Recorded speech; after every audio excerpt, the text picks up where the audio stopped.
from their security blanket, their parents, the ones who stop the boogeyman from terrorizing the nights and curing their boo-boos when they scrape their knees. Now just imagine how they must feel when the CPS meant to protect them tears them away from their supposed abusers and places them with strangers who have zero comforting skills. They need to be calm. They are confused, lost, panicked, and needing their parents, but CPS took them away for the purpose of saving them. The kids don't even know why, and they are told that the parents they attach to no longer want them. What do you think that does? Do you think that this is how protecting children is supposed to look?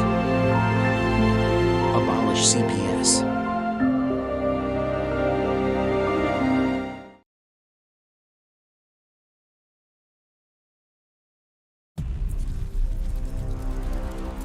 I'm, just your average parent trying to do right by my kids. Never thought I'd have to, deal with something like this. It was a regular Tuesday afternoon. The kids' toys were scattered everywhere. Then there was a knock at the door. My heart sank when I saw who it was. Hello, I'm from Child Protective Services. We've received a report and need to inspect your home. I didn't know what to do. They wanted to come in, look around, talk to my kids. My hands were shaking. I felt like I was doing something wrong even though I knew I wasn't. But then, I remembered something I'd read online about knowing your rights. I took a deep breath and said, "I'm sorry, but unless you have a warrant, I can't let you in." The CPS worker looked surprised. They weren't used to parents knowing their rights. It wasn't easy, but I stood my ground. I protected my family's privacy that day. Remember, when CPS knocks, know your rights. It can make all the difference.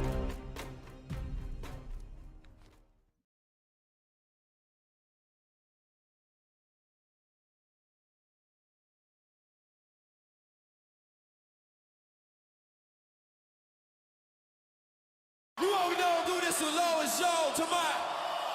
We gotta live it up on this dirt one time, buddy sister. Shove it down their throats.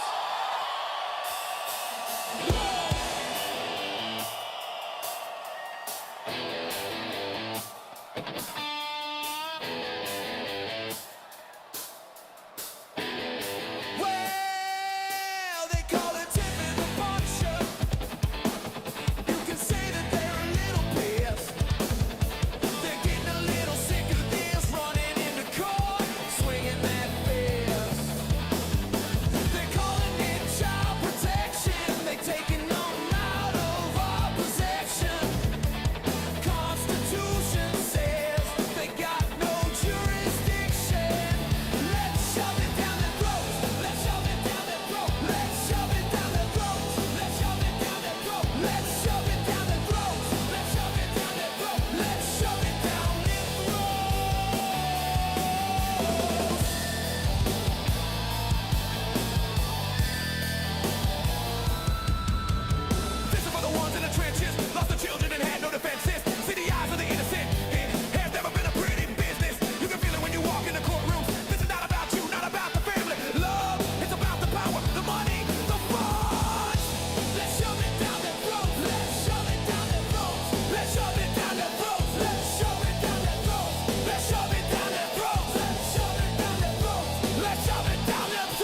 are taking our kids every day. A child a minute, no one has a thing to say for those who have been isolated. Don't be worried, you have a voice today. So listen up everyone, here is the story. Child Protective Services is real. CPS is what they call it. They want our kids because it fills a lot of people's wallet. We all think it won't be us. We say when they come we will be so tough. It all sounds good when there's no one to take them. But when they come, your voice gets to breaking. Stay calm, step away. CPS ain't taking no one today. We are educated. Stay calm, step away. CPS, you need to leave. I know the tricks up your sleeves. You can't do what you're trying to do. We have done our homework.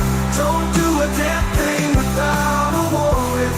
You no longer will steal our kids this way.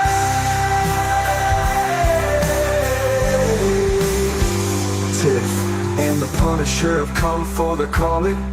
They are giving us the CPS warning. Their voice is loud and clear. We stop losing our kids this year. Tiff wants to fight the entire planet. She is tired of our kids being taken, god damn it. She's been fighting CPS for 30 years, bringing children home from this disgusting mess.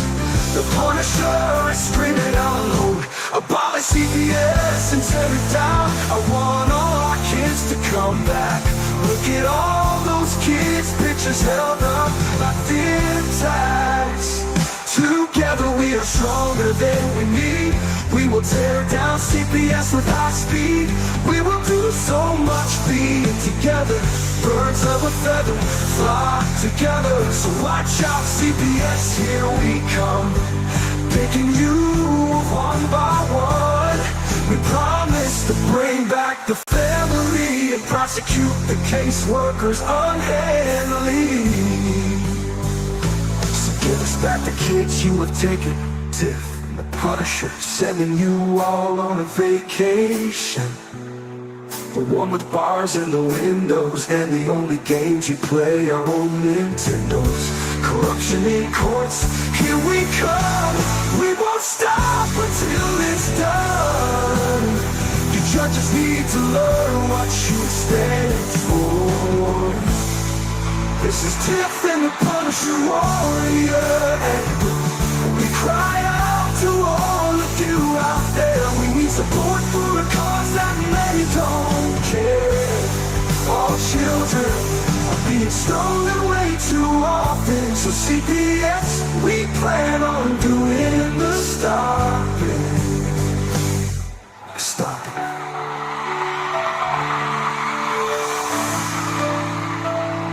Whoa, whoa.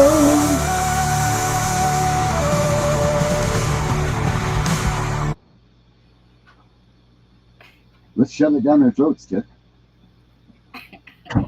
We need to do something. That's what the song says to do. I know. That'll get your fire burning. Yeah, it Or will. scare people away. One or the other. Sorry we're so late. It was my fault. How are we late when it's a surprise Friday? Okay, well, that's true. It's true. a surprise. It keeps you on your toes, you know? It could have been 6 o'clock tonight.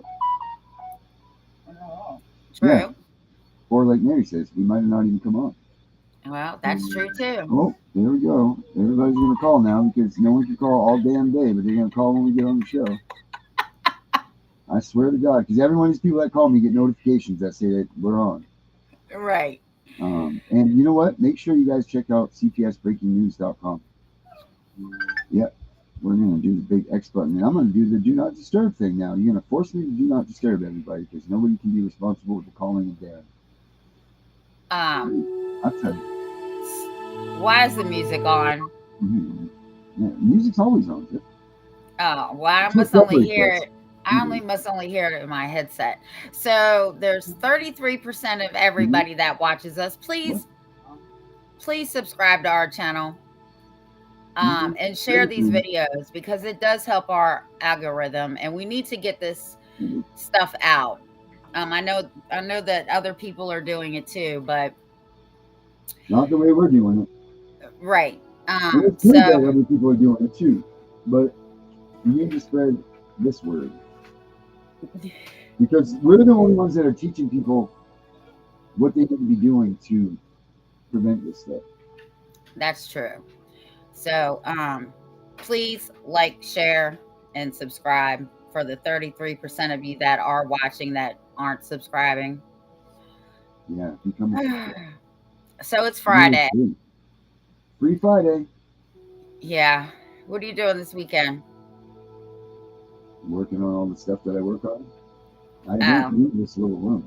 This little room that I'm in, my little studio room, is where I. Well, too bad you weren't down here because our whole block is having a party. It's because we're all the parents are celebrating. Yes. Yeah, they all think it's a congratulations, you made it through the summer.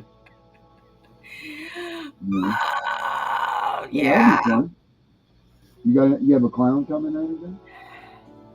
No, but like we all filled up our little inflatable pools. We all got our grills out. We Yeah, all you just stay away mowed. from the pools. You don't need to get stuck in the pool in front of the whole neighborhood. I'm not getting in the pool. I'm not getting in the pool. All right, K-Can, Classic Mommy, Debbie Anderson's cruising down the road. Debbie, keep your eyes on the road. You know what I want to do from now on when I come in? You know how I put you on and you wave? I want to come in and I want to take my shirt down from here on the hanger like Mr. Rogers. And I'm going to take my shirt off and then I'm going to put this one on. Like on Mr. Rogers. Oh my God. Oh my God. Did you ever see this thing? Do you know that I wear this one? I do know that you wear it. Yeah. I never saw the back though. Yeah, well, that's because if you're not the lead dog, the scenery never changes.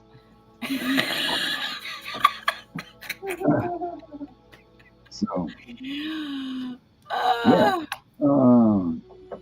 yeah. So, to step off on a bad foot, how about the story that you sent me this morning? It's terrible. What is going on? These people. I don't know. Like last night when we were on, I told you about the aunt that beat these two, a 5 and a 7-year-old, to death, put them in the trunk, got pulled over for speeding. The cops were suspicious, so they made her take the stuff out of the trunk. And I mean, I'm going to tell you, she played it cool, okay? I mean, I really thought that there was nothing going on. All of a sudden, they pulled this blanket back, and all you hear them say is, "Oh, fuck, these are the cops." And the girls are running, and they chase them down. Yeah, that video is crazy.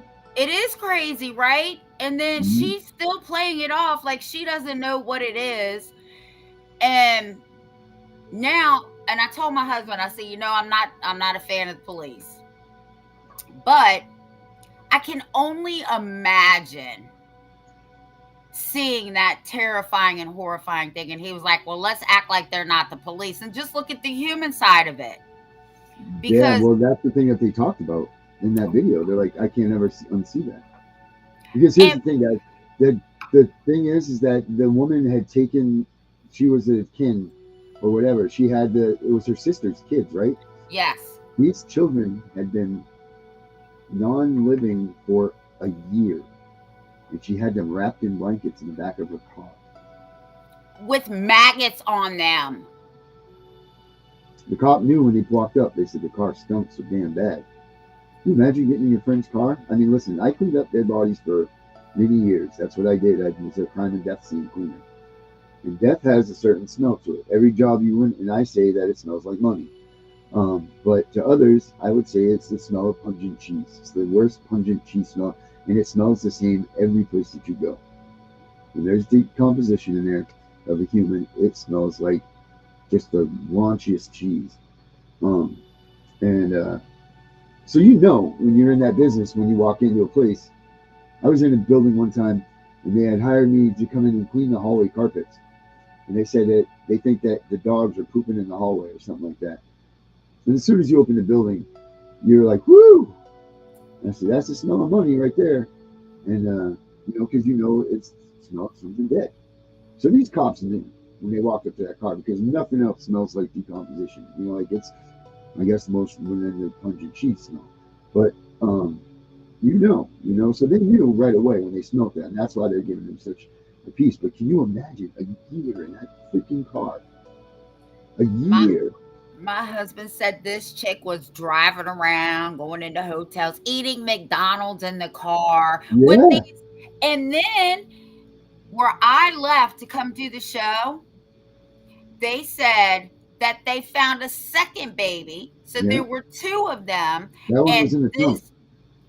this chick was crying like she didn't know. Oh my God, wait, there's two of them. I'm gonna tell you something.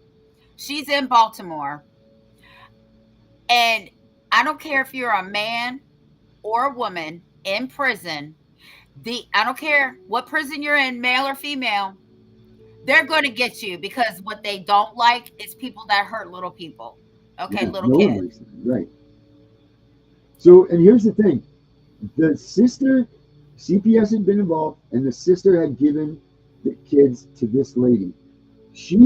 They had not laid eyes on those kids. She was still sending them text messages, asking them for clothes and all of this stuff. Like, so she was completely playing like these kids were still with us. No CPS person coming and checking. No CPS, no nothing. For a year, one of them had been gone because it was a brother and sister, right? Yep, Um, a so 7-year-old and a 5-year-old. Right. So the brother wasn't right away. The brother was a little bit after that, and no one ever checked on this. So tell me this: you're going to tell me that CPS doesn't just go get your kid, steals your kid from you, kidnaps your kid, dumps it off on a foster family, chalks it up, wipes their hands off, and then just walks away?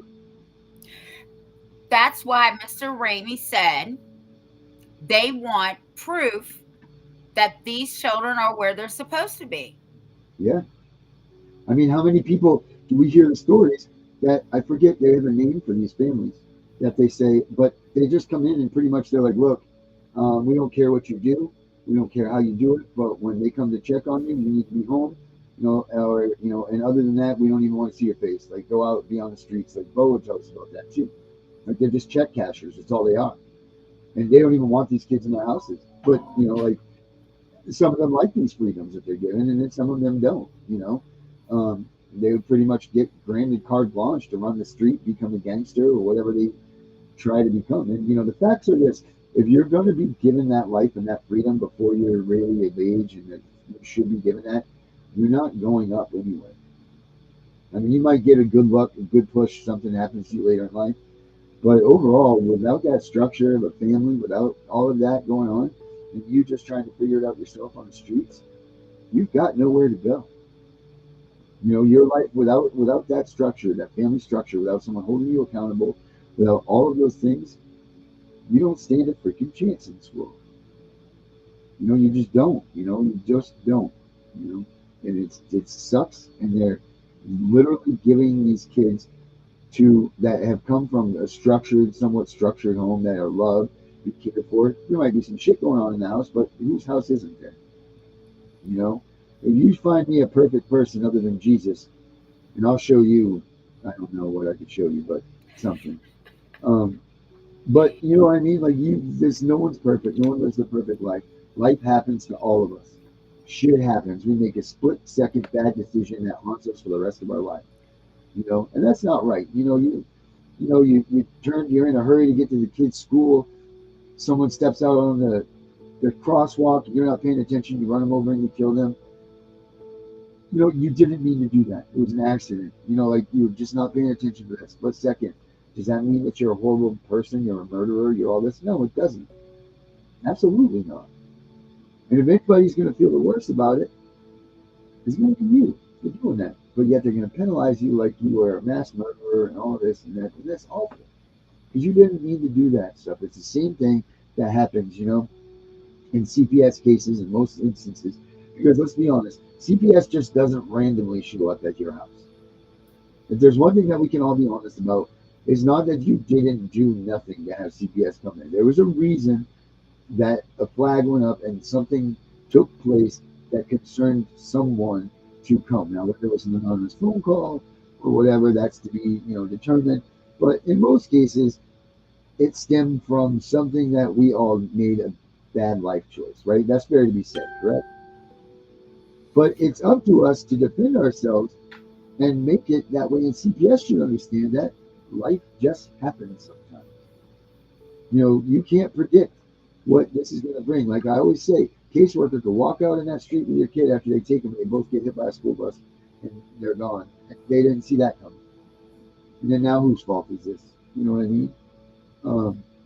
So, but when you got a kid in the thing for a year, you got a woman that's saying that they're still alive, and you don't have anybody checking on this, well, shame on you. Shame on you for not seeing what these kids are doing. I mean, that's BS. They should be a mandatory every month check-in or something. An interview with the kid, making sure that things are okay, making sure that their needs are met. Because at the end of the day, this removal is supposed to be reflective of the kid's torturous life that they're living, right? So they're the ones that are being victimized out of this whole thing. They should be treated like kings and queens and given the best life possible when they're removed, because they're the ones that are fucked in the head from this. Right. They're Which brings me either. to my next story. So my husband finished watching that and said, television, I guess. yeah, until we had an incident with the internet going out. But anyway, so he said, and there was another one that came on, and he said a grandmother, he said exterminated because King was in the car. Exterminated all 10 of her grandkids. So I'm like, she killed him, and he was like, I was trying to keep it on the DL. But she killed him from ages 1 to 12. All 10 of these grandchildren were from one child. Now, my philosophy is you should have killed the daughter, not the kids. It's not their fault. Let's you know what? Let's take a peek into this for a minute, shall we? Yeah, go ahead. This is well, you guys see this for yourselves here. Oh my. I'm not their mother. I gave everything I had. That's what Marceline Hayes wrote on a piece of paper taped to her refrigerator. Just hours after she put all 10 of her grandchildren to bed, permanently. She was 63, a churchgoer, a quiet soul in a crumbling house with too many mouths to feed. For years, she raised her daughter's kids while Tasha, their mother, ran wild, chasing men, money, and nights out, dumping her kids at grandma's doorstep like bags of laundry. Neighbors saw Marceline fade.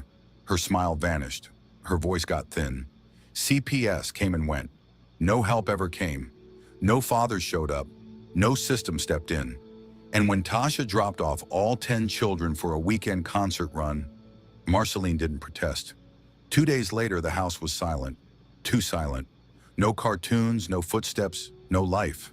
Just Marceline, sitting calmly on the couch, waiting for police to knock. This wasn't a crime of rage. It was a slow collapse. A woman buried by motherhood that wasn't hers, in a system that never cared. This is the story of the grandmother who snapped, and the 10 children who paid the ultimate price. Welcome to Crime Corner. Subscribe and hit the bell icon for more stories. Marceline Hayes had always been the quiet type, the kind of woman who stayed in her lane, paid her bills, and didn't speak unless spoken to.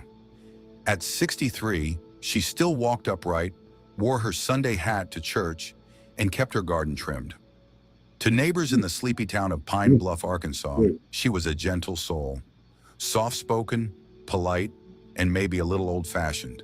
But behind the walls of her weathered 3-bedroom home on the corner of Maple Street, things weren't so peaceful. 10 children lived there, all under the age of 13. All hers, but not in the way people think. They were her grandkids. Loud, messy, hungry, growing grandkids. And every one of them had been left by their mother, Tasha Hayes. Marceline didn't ask for this life, but it found her. Tasha, Marceline's only daughter, was 30 years old and never still for long. She moved through men like wind through leaves. A new boyfriend each month, a new every season. She'd show up on Marceline's porch with car doors swinging open and kids climbing out like a clown car at a circus. Diapers in one bag, cereal in another. No warning, no groceries, no plan. Just a kiss on the cheek and a "love you, mama," before peeling out of the driveway. She called it getting her life together. Marceline called it something else, but never out loud. Inside that house, chaos lived on every surface. The fridge door was covered in crayon drawings and reminders for school lunch days. The living room had long ago given up trying to be a living room. It was now part playpen, part laundry station, and part battlefield. Marceline moved through it all like a ghost, cleaning, cooking, correcting, collapsing. She had a schedule written in marker on a taped-up piece of cardboard. Wake the older ones by 6:30, get the twins dressed by 7, feed the baby, find the missing shoe, remind Jacob not to hit, walk to the bus stop, come home, start all over. The oldest grandchild was 12, the youngest barely 1. There was no help, no other adults, just her aching back, and a mountain of responsibilities that never stopped growing. At church, people smiled at her. "You're so strong, Miss Marceline," they'd say, but none of them ever offered to babysit. No one asked how she was holding up. They saw her as dependable. That was the curse. On the surface, Marceline seemed fine. She showed up at parent-teacher meetings. She signed field trip forms. She even baked cookies once for a class party. But there were cracks, big ones. She talked to herself sometimes while folding laundry. She'd forget names when calling the kids to dinner. Her hands shook when she held the baby too long. She was unraveling slowly. The kind of slow nobody notices until it's too late. The truth was, that house was full of love once. But love, when stretched too thin, stops feeling like a blessing and starts feeling like a burden. Marceline never meant to become a parent all over again, but with Tasha gone more than she was around, she had no choice. She didn't complain. She didn't scream. She just carried the weight, alone, and that weight was getting heavier by the day. Every morning on Maple Street started the same. The sun would rise over cracked sidewalks and faded porch wings, and Marceline Hayes would already be outside, wrangling children like it was a job, because for her it was. Not one she applied for, one that landed in her lap and never left. She'd walk the same route to the bus stop, 5 blocks uphill. Her steps were slow, knees stiff from years of arthritis, but she pushed through, a baby strapped to her chest, a toddler clinging to one side, and a line of little ones trailing behind like ducklings. Their backpacks were too big. Their shoes barely matched, but she kept them moving. Some neighbors watched from behind curtains. Some waved. Some looked away. One woman across the street, Mrs. Dolores, once tried to help, offered her a ride. Marceline declined politely, said she needed the walk, but her eyes told a different story. They were glassy, red around the edges, the kind of tiredness that sleep can't fix. After the kids were gone, she'd trudge home with the baby on her hip and laundry waiting in heaps. Breakfast dishes in the sink, dirty diapers in the pail. No silence, even when the house was technically quiet. The crying always came. One child or another fussing, fighting, needing. She didn't complain to anyone, but her body did. Weight started melting off her frame, slowly at first, then faster. Her cheeks sank. Her arms turned to sticks. Her clothes hung loose like they belonged to someone else. Friends at church noticed. So did the mailman. But no one said anything past a polite, "You all right, Miss Marceline?" She always said yes, but she never looked all right. Sometimes when the house was finally still, Marceline would walk out to the mailbox. She'd linger there, not to wait for letters. She rarely got any, but to catch her breath. to feel the air, to be alone. That was when her neighbor Terry saw her. Terry never forgot that moment. Marceline stood with one hand on the mailbox, shoulders shaking, eyes closed. Tears rolled down her cheeks, but her face stayed neutral, like crying had become routine, something automatic. And under her breath, she whispered something that chilled Terry to her core. "Nobody sees me." Terry wanted to ask what was wrong, wanted to step in, but she didn't. She told herself it wasn't her business, that Marceline was tough. Maybe it was just a bad day, but it wasn't just one bad day, it was years of them. Inside that house, Marceline wasn't just a grandmother. She was a nurse, a cook, a mediator, a janitor, a counselor. She gave herself completely to those kids, and little by little it chipped away at her. Tasha was gone again, off chasing love, freedom, anything but her own responsibilities. Marceline picked up the pieces every time, but each time it got harder. People praised Marceline for being strong, but strength, when taken for granted, becomes invisible. And the weight she carried wasn't just heavy, it was crushing. No one saw it happening. Or maybe they did, but didn't know what they were looking at. And by the time they did, it was already too late. Tasha Hayes was 30 years old, single, and always on the move. She had 10 children by the time she was barely out of her 20s. Most of them had different fathers. None of those men were involved. Tasha didn't seem concerned. She had other priorities. She didn't live in one place for long. Her life was a blur of short-term rentals, boyfriends, and weekend trips. She floated from city to city chasing excitement, rarely calling ahead when she needed someone to watch the kids. When things got tough, or when a relationship fell apart, she'd show up at her mother Marceline's doorstep. She never knocked. She just dropped the children off and left again, often the same night. Tasha's social media painted a very different picture. Her posts were filled with photos of club nights, designer clothes, and carefully staged selfies. She tagged restaurants and rooftop bars, shared videos of herself laughing with friends, and posted captions about freedom and independence. To outsiders, she looked confident, happy. But what the posts never showed were the 10 children living in a cramped house with their aging grandmother, waiting for their mother to come back. Motherhood for Tasha was a role she only played when it suited her. She described it as draining, like something that weighed her down. She often blamed her own rough upbringing for the choices she made, pointing to the strict household she was raised in. But while she talked about the past, she took little responsibility for the present. Instead of building something stable, she leaned on Marceline like a permanent safety net. Family members noticed the pattern but rarely confronted her. She moved too fast, always one step ahead of real accountability. If someone questioned her parenting, she would vanish from their life.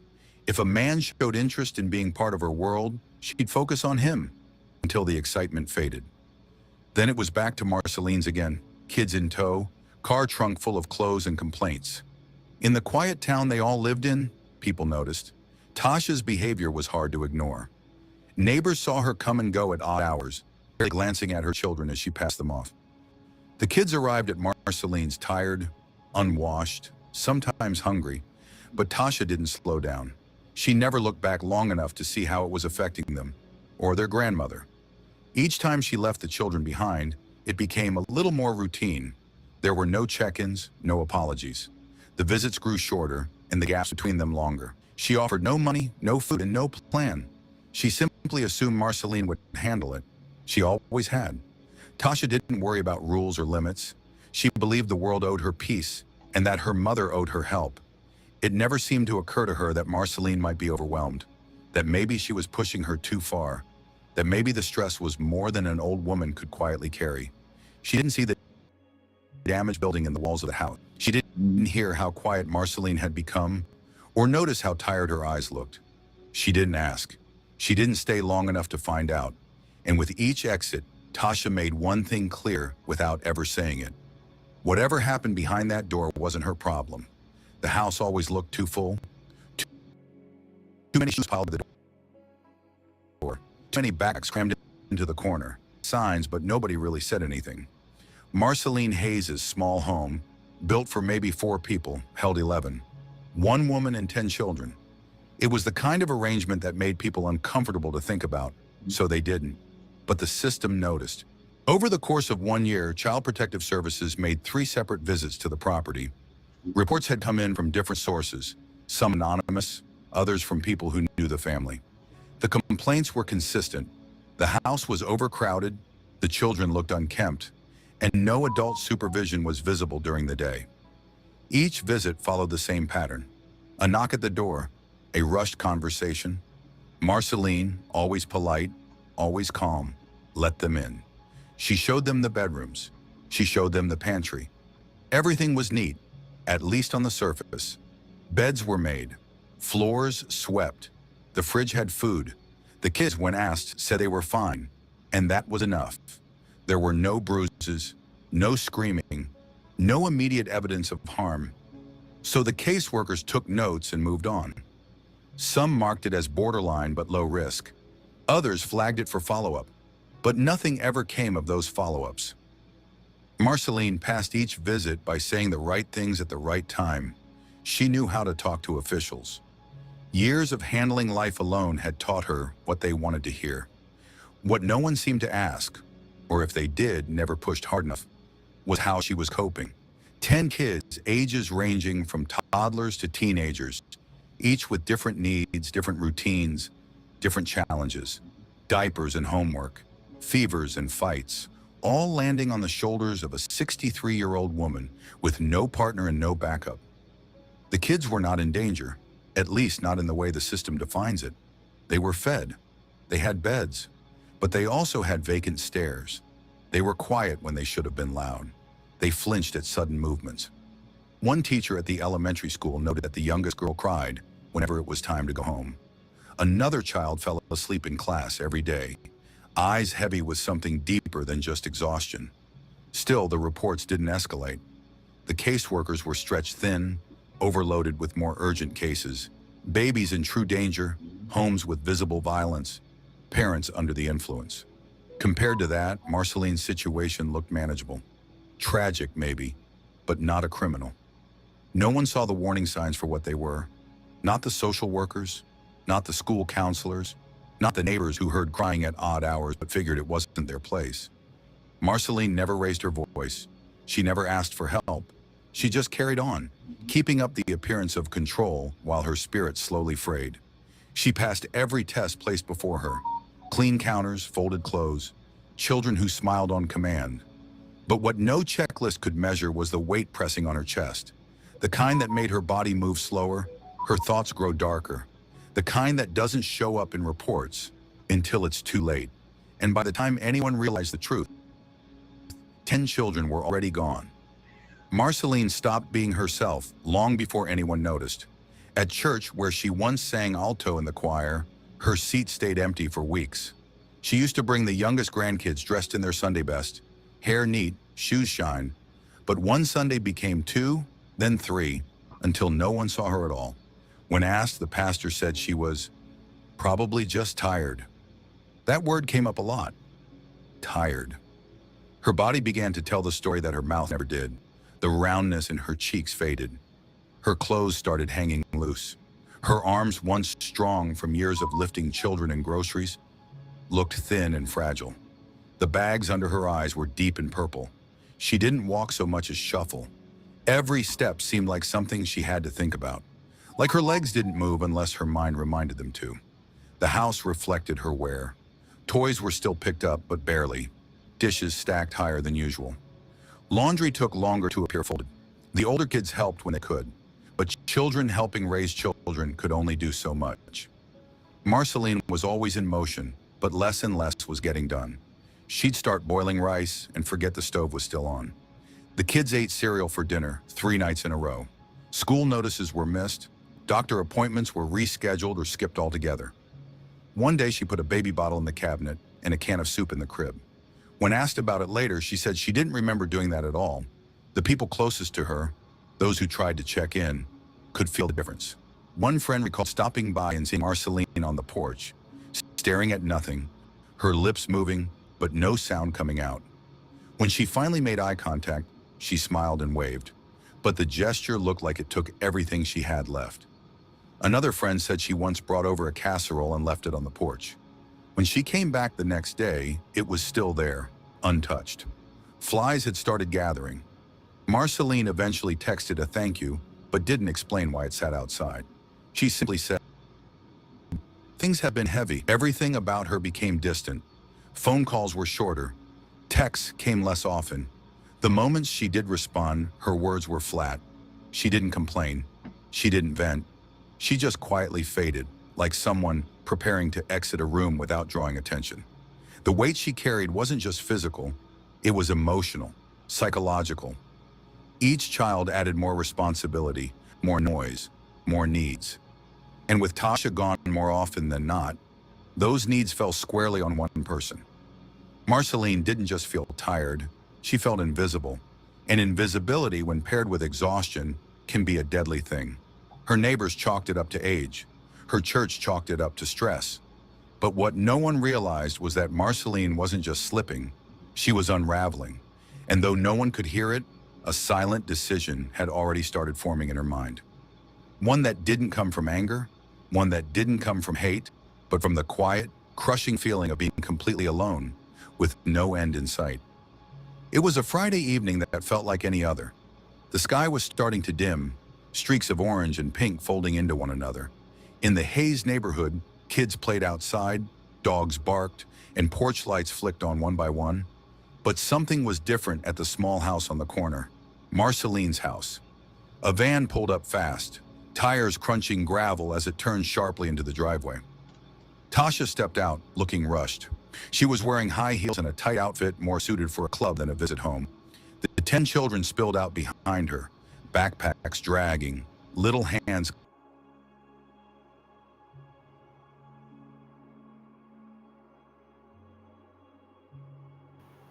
What happened?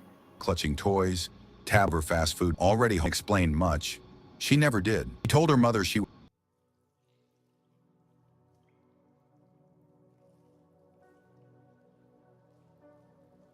was headed to a concert. This time wasn't even asked how long. She didn't ask who the man was in the drive. She didn't ask anything. She just stepped back and let the kids inside one by one. Each child wandered toward their usual spot. Some went to the living room, some headed toward bedrooms, others asked what was for dinner. Marceline didn't answer. She just watched. Tasha disappeared just as fast as she'd arrived. A door slammed, the engine revved, and the van sped off into the dusk. No hugs, no looking back. Inside the house, chaos resumed immediately. The toddler began to cry because his bottle was missing. Two siblings argued over a tablet charger. Someone spilled juice on the hallway floor. One of the old kids asked if the Wi-Fi was working. Celine didn't move right away. She just stood at the door, staring at the street long after Tasha's taillights disappeared. Later that night, the house fell into uneasy silence. Marceline made sandwiches and passed them out without speaking. No hot meals, no bedtime stories, just white bread, a slice of ham, and a handful of chips. The children took what they were given. They learned not to ask for more. The living room light stayed on as kids dozed off in corners, on couches, and wherever there was space. The bedrooms were overcrowded, mattresses pressed against walls, with pillows shared between 2 or 3 heads.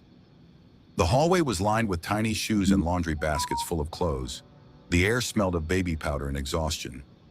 Marceline sat in her chair that night, the one by the window where she used to read her Bible. But she didn't pick up any yarn. She didn't turn a page. She just sat still, eyes unfocused, hands resting in her lap. Her breathing was steady, her posture calm. But something was off. Something had shifted deep inside her. Something no one would notice until it was too late. There was no scream, no outburst, only stillness, only quiet. And in that quiet, a choice had begun to harden, one she would not turn away from. By Sunday morning, the house at the end of the block no longer sounded like a home with 10 children. It used to be the loudest on the street, cartoons playing at full volume, back doors slamming, screen doors creaking, kids laughing and shouting over cereal bowls. But that weekend, there was nothing. Not a single sound came from inside Marceline Hayes' small house. The neighbor across the street, an older woman named Miss Cheryl, noticed it first. She stood on her porch drinking her coffee and squinted at the house. No movement behind the curtains. No little heads bobbing past the windows, no bikes in the yard. The driveway was empty, but that wasn't unusual. Marceline didn't drive. What was strange was how still the place looked. By noon, Cheryl walked over with a bag of muffins. She thought maybe Marceline was sick. Maybe the kids were visiting their mom, though that seemed unlikely. When she rang the bell, there was no answer. She knocked, waited, still nothing. Cheryl frowned, leaned down to listen. She thought she heard something, maybe a TV in the distance, but she couldn't be sure. She left the muffins on the doorstep and walked back slowly, glancing over her shoulder every few steps. Later that day, the mailman noticed something too. The mailbox, usually empty by morning, was overflowing.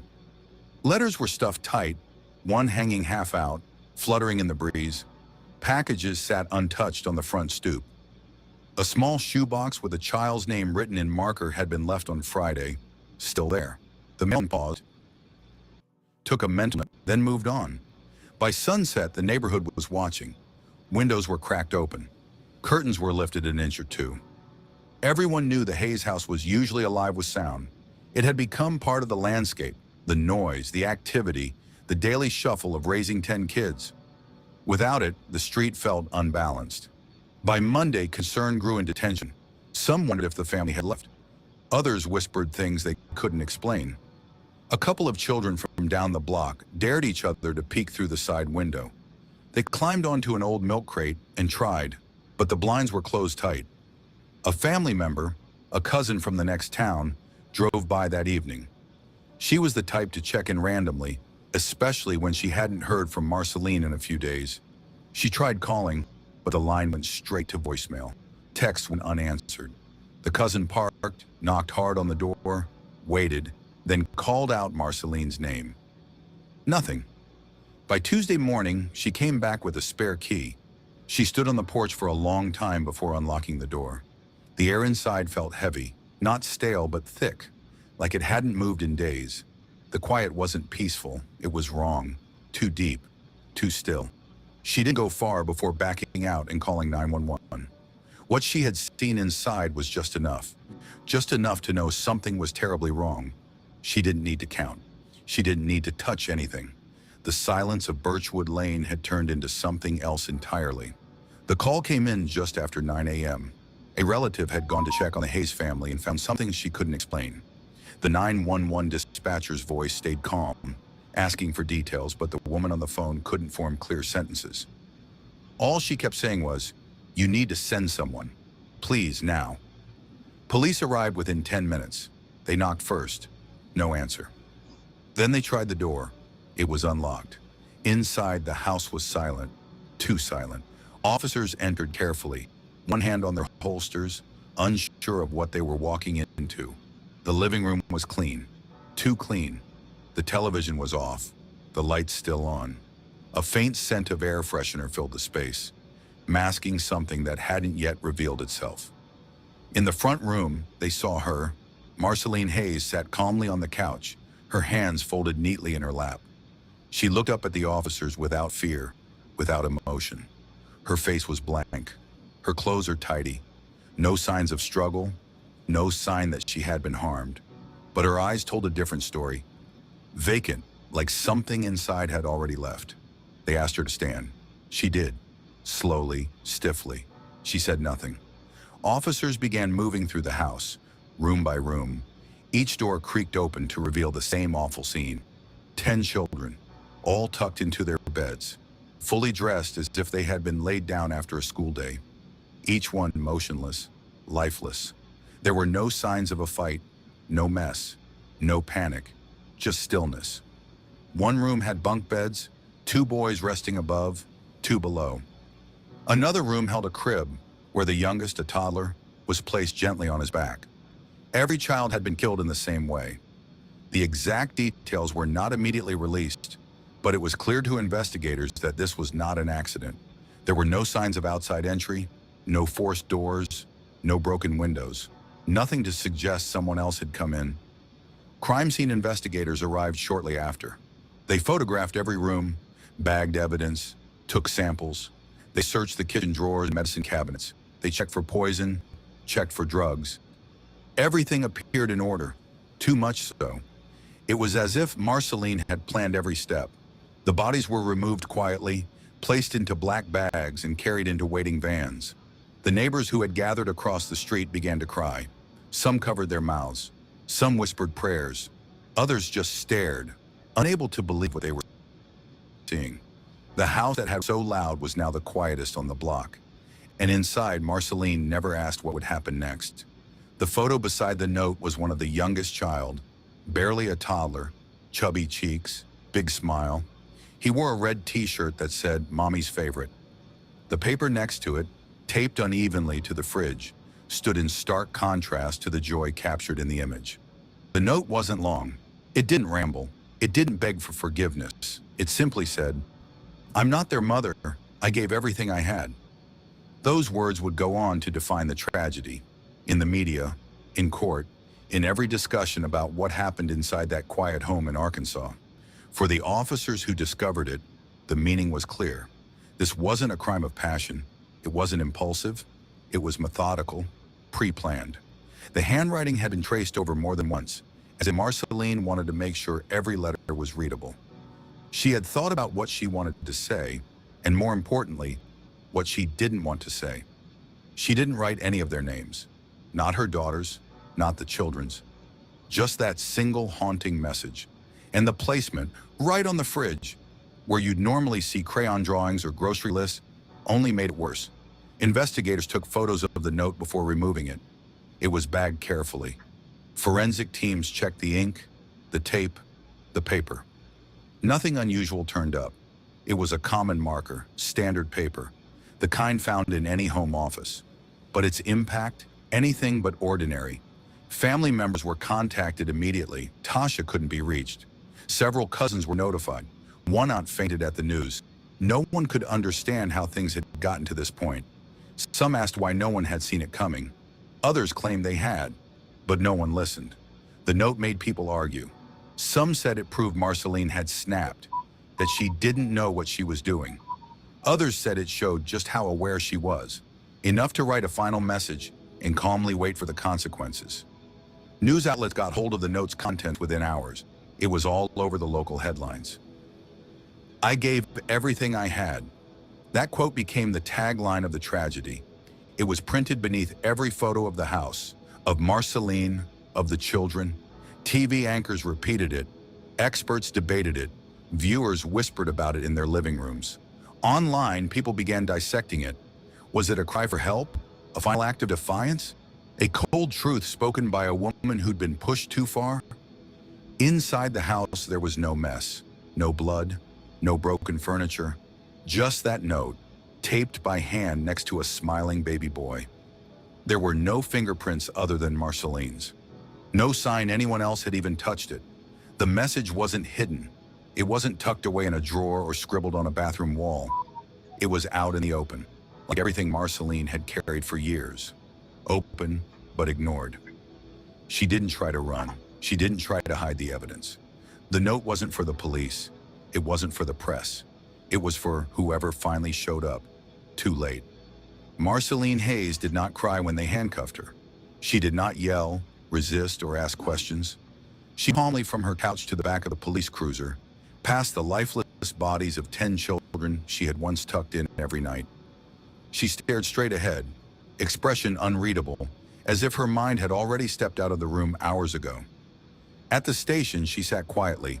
No signs of confusion, no signs of fear. Officers offered her water, but she didn't drink it. They offered a lawyer. She refused. When the questions finally came, she answered them. Not quickly, but not reluctantly either. Like someone who had spent days practicing every word in her head. She confessed to everything.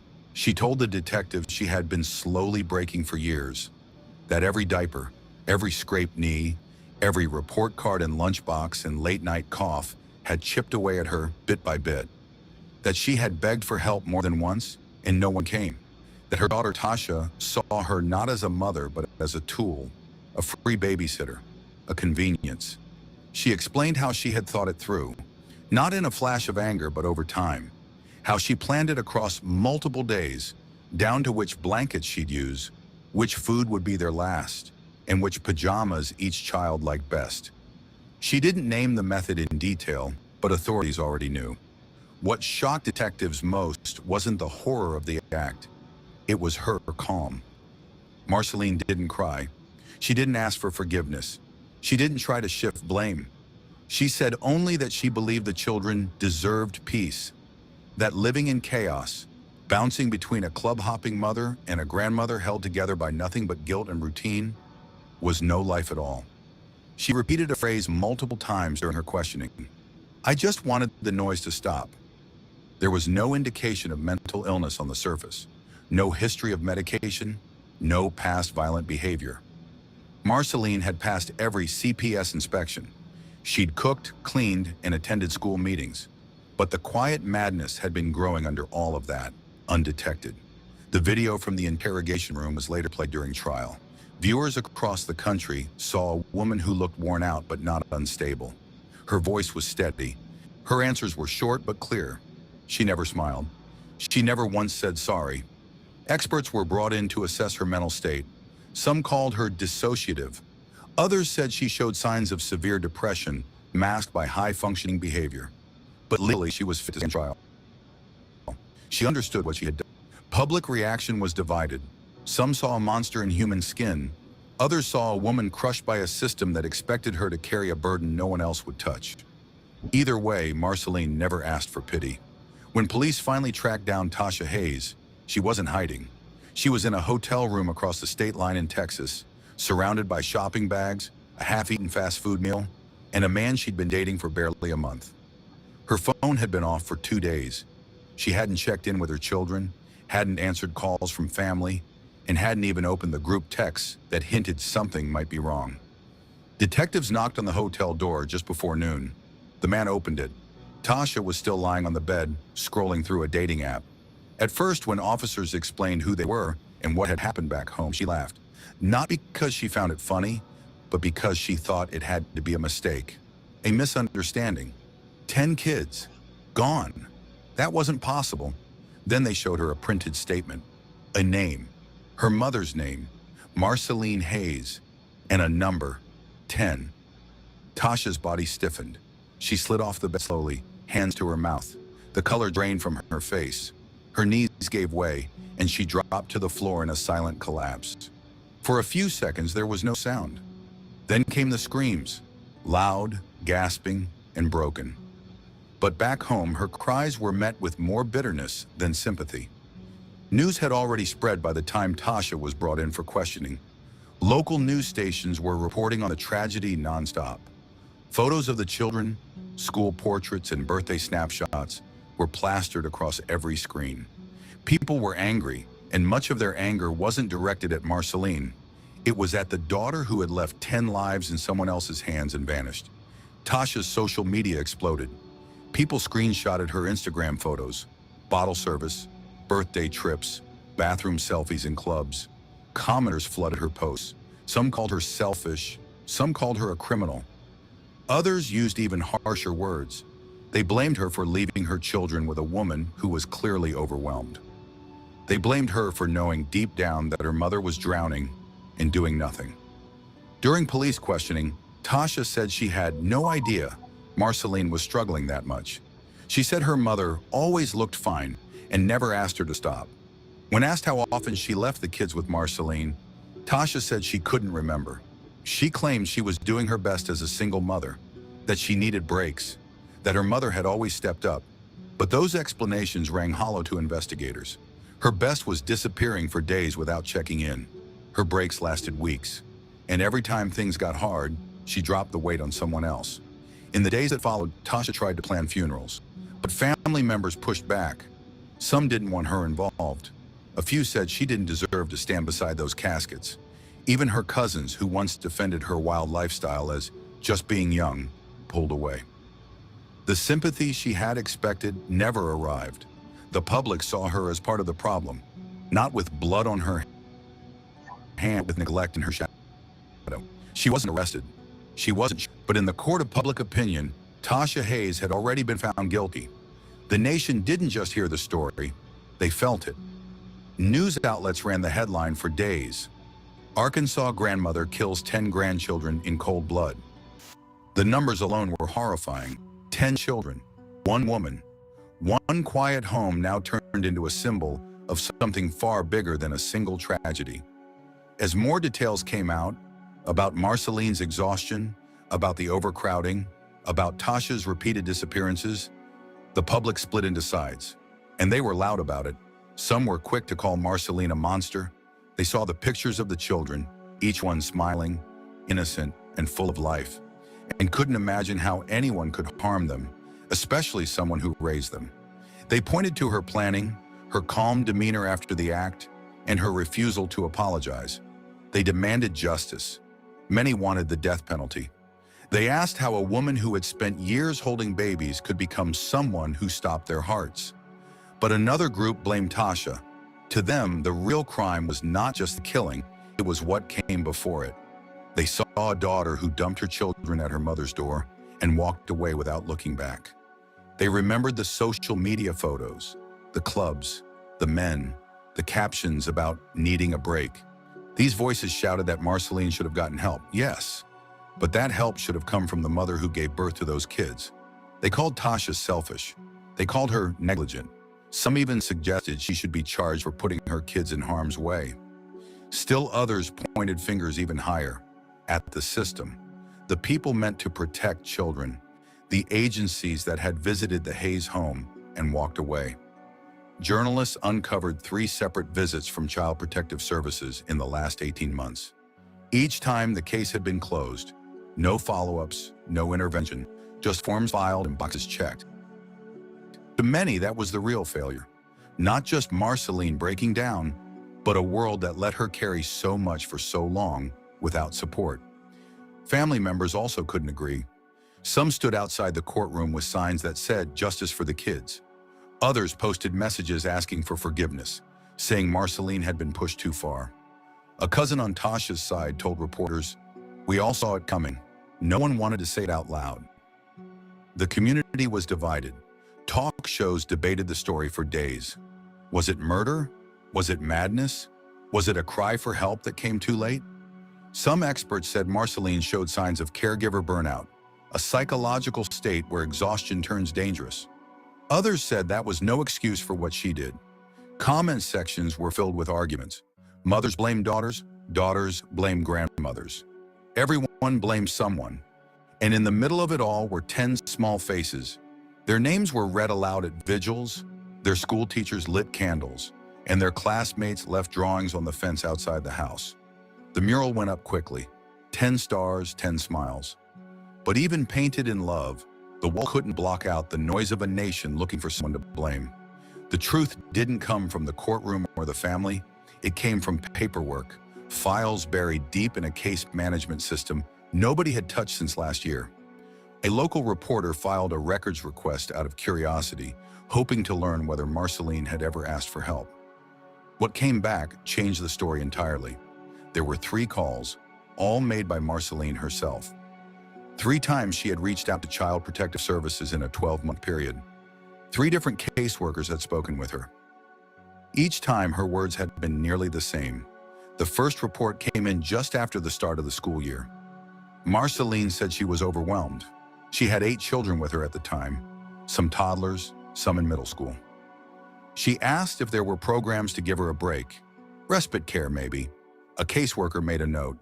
Caretaker appears tired, but not in immediate danger. Suggested local food pantry and after-school tutoring options. Case closed in 7 days. The second came during the holidays. Christmas was around the corner. Marceline had all 10 kids under her roof. She asked about temporary foster care, just for a few days. She said she needed sleep, needed quiet. The note read, "House clean.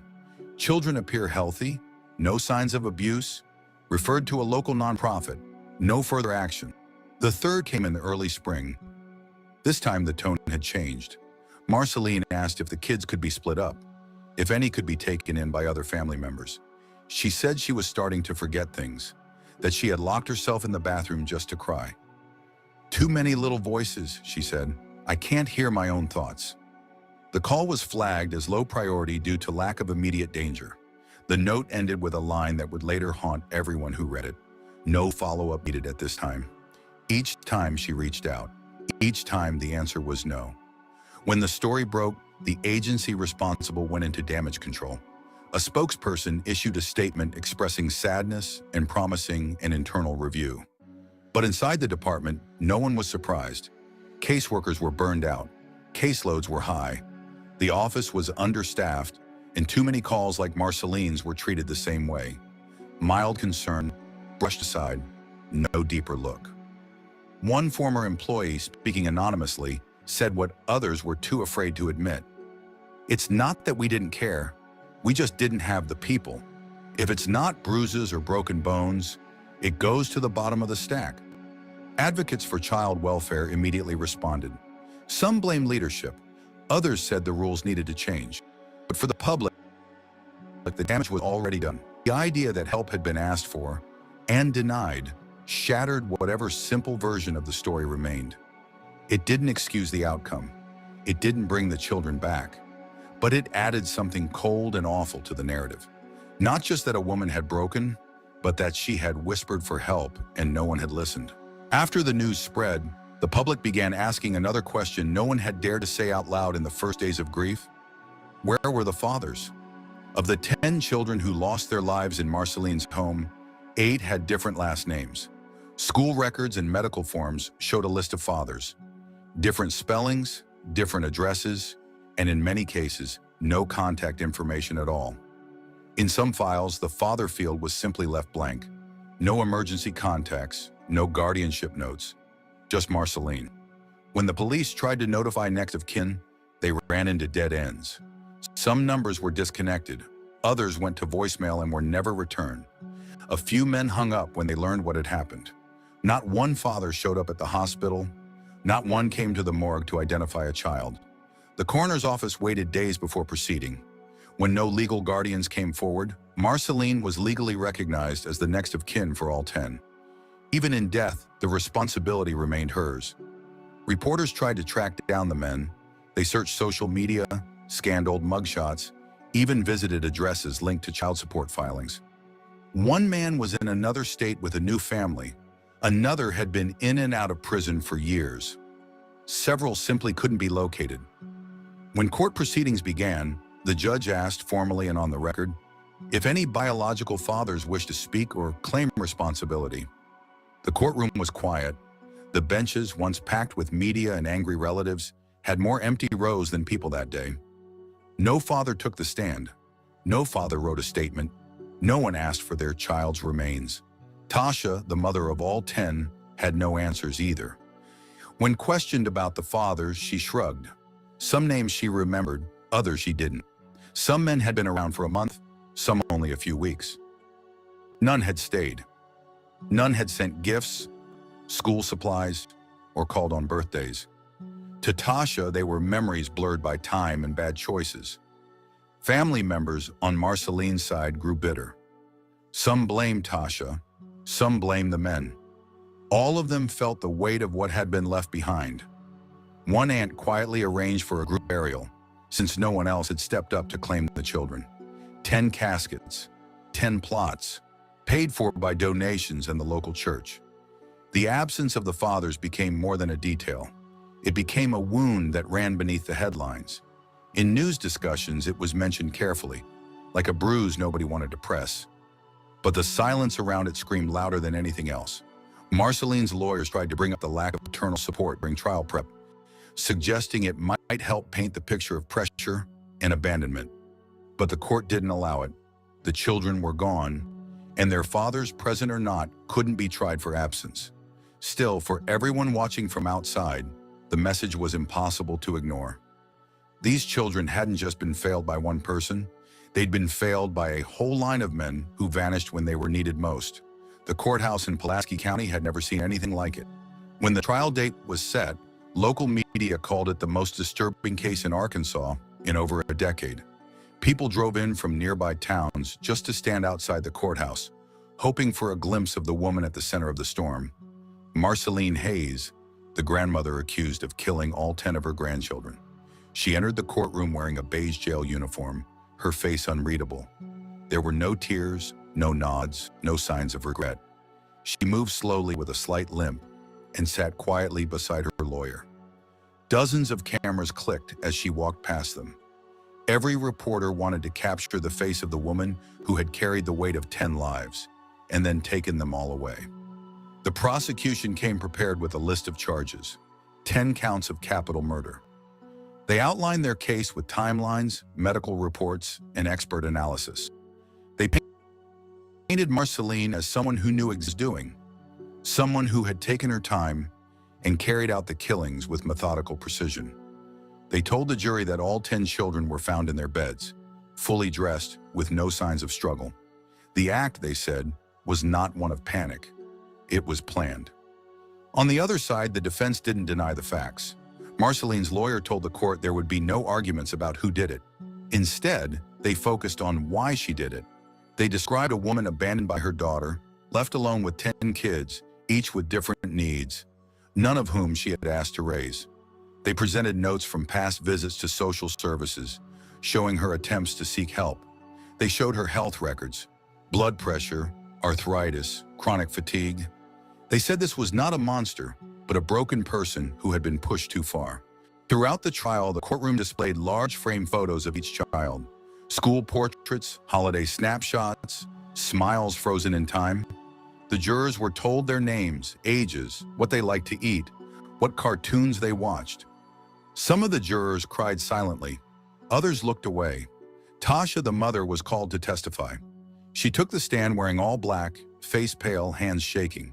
She answered questions about her lifestyle, her choices, and her absence from her children's lives. When asked why she left them all with Marceline, she broke down. The courtroom watched in silence, but the emotion didn't sway many. Most people had already formed their opinions. The trial lasted 9 days. Witnesses included neighbors, social workers, and one cousin who had found the bodies. Each person added another piece to the story, a story of warning signs, ignored cries for help, and a family system that had fallen apart long before the killings happened. When closing arguments ended, the jury didn't take long. Less than 4 hours later, they returned to the courtroom with a verdict. Marceline Hayes was found guilty on all counts. The sentencing hearing began just 2 weeks after the verdict. There were no protests, no marches, no appeals for leniency. The public had already made up its mind. The courtroom was full but quiet. Reporters filled the back rows. Family members lined the benches, holding tissue boxes and photo albums. Some brought flowers, others brought nothing but their anger. The judge entered and everyone rose. Marceline Hayes sat still as the clerk read each of the 10 charges out loud. Again. Her face didn't change. Not when her grandchildren's names were repeated. Not when the prosecutor listed the maximum penalties. Not when the judge stared at her for a long, heavy moment before speaking. The room was tense as the sentence was delivered. 10 consecutive life sentences without the possibility of parole. The decision meant that Marceline would never be a free woman again. She would die in prison. Still, she didn't blink. She didn't cry. She didn't look at the family member sitting behind her. Her hands stayed folded in her lap. Her shoulders didn't move. It was as if she'd already gone. The judge gave her the chance to speak if she had anything to say to the victims' families or to the court. For a moment, it seemed like she might say something. Her lips parted slightly. Then she closed them again. Finally, after a pause, she looked up and answered with words that struck the entire room like a slap. I raised them longer than their mother ever did. Someone near the front row stood up and stormed out. Others whispered in disbelief. Tasha sat frozen, lips trembling, unable to respond. The judge, no apology came. No explanation followed. Marceline was escorted out by 2 guards. She didn't look back. As she left, one of the reporters scribbled in his notepad, "The grandmother who killed her grandkids walked out without a tear, without remorse." The courtroom cleared out slowly. Some family members cried quietly. Others stared straight ahead. A few hugged. For a long time, seated at the defense table where her mother had just been sitting. Outside, reporters delivered live updates. They repeated Marceline's final words on every broadcast. The phrase went viral within hours. News outlets debated whether she was a villain, a victim, or both. Pundits filled the airways. One called her a symbol of collapse in a broken family system. Another called her the coldest woman they'd ever seen. That evening, the prison van carrying Marceline drove off down a quiet back road, away from the courthouse. No escort, no protest, no family waiting, just silence. Marceline stared out the window, not at the trees or the signs or the sky, just out, blank and still. She had taken the lives of 10 children. She had taken her future. She had taken the nation's attention, and now she had nothing left to give. The Hayes house still stands. Its paint is faded now. The yard grown, weeds curling through the cracks in the driveway. The porch light, once left on every night for safety, hasn't flickered in months. No one lives there. No one dares. After Marceline's sentencing, the county placed the proper number hold. No, Tasha didn't want. Other relatives stayed silent. The house, once packed with the sound of footsteps, cartoons, and crying, fell into a strange silence, a kind of stillness that made the whole neighborhood uneasy. A few weeks after the trial, volunteers painted on the side of the community center, just 3 blocks away. 10 smiling faces, one for each child, with colorful backgrounds and soft halos. Underneath were their names, birthdays, and a phrase: they deserved better. People handles. Some brought teddy bears. A few local pastors held a vigil. It was peaceful, but it didn't erase what happened. Back at the house, the window stayed shuttered. Someone had taped cardboard over the glass in the back bedroom. The front door still had police. Mail overflowed from the box of a stop delivery. Utility trucks came and went, turning off water, gas, and electricity. But no one went inside again after the police cleared the scene. In the shadows where silence screams, the truth lies buried beneath the seams. CPS is out, hunted on the prowl. With the badge of justice, we'll take the vow.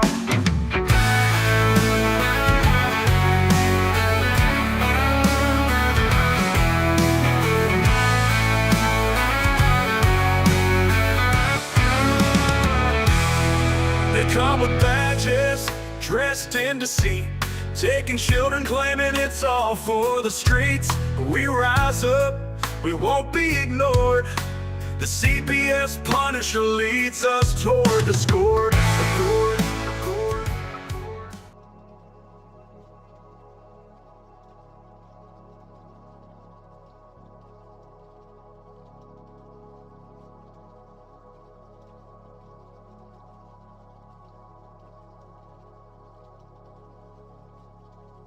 No buyers have shown interest. Even to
isolated,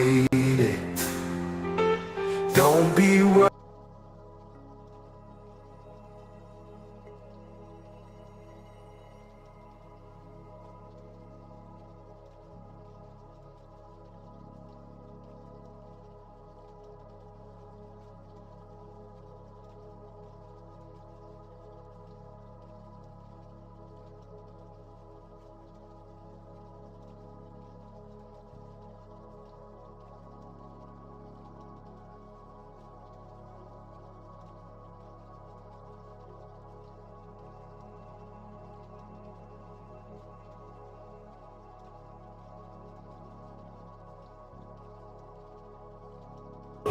All right, I don't know what the hell took place there at the end.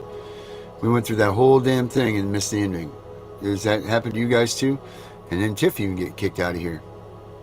That was weird. I don't know what happened. But anyway, that was really we weren't planning on playing that whole thing, but I think that was something that needed to be played because we all placed such a pressure, I guess. Hold on.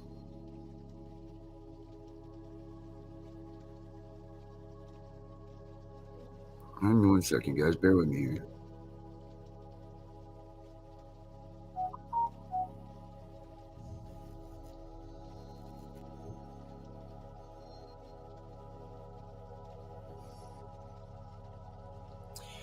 Sorry, guys. There we go. All right. I don't know what the hell's going on. That was just the damn weirdest thing, man. Anyway. What'd you guys think? I mean, that was pretty damn... You know, we all get so wrapped up in the CPS thing. We get so... It's so easy to get lost in this fight, you know? It's so easy to... We argue about terminology, we argue about definitions of words. We talk about, is neglect really child abuse? There's a lot of things that we all talk about, but never do we look at it like we just looked at that. And that really just hit home to me, because really, whose fault was that? And who did actually fail? Who failed in that situation? What do you guys think? What's your thoughts? Who failed that situation? You guys that hung out here. I couldn't believe that happened at the end. I think that it just tapered out. But what are your guys' thoughts? You few that are here. Who would you blame in that? Who would you blame in that video? That whole thing. And should CPS have stepped in and helped these people?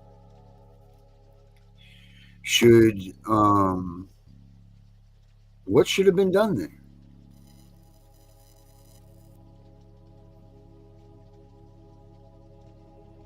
Ah, man, I was in a trance watching that, because all these thoughts were going through my head.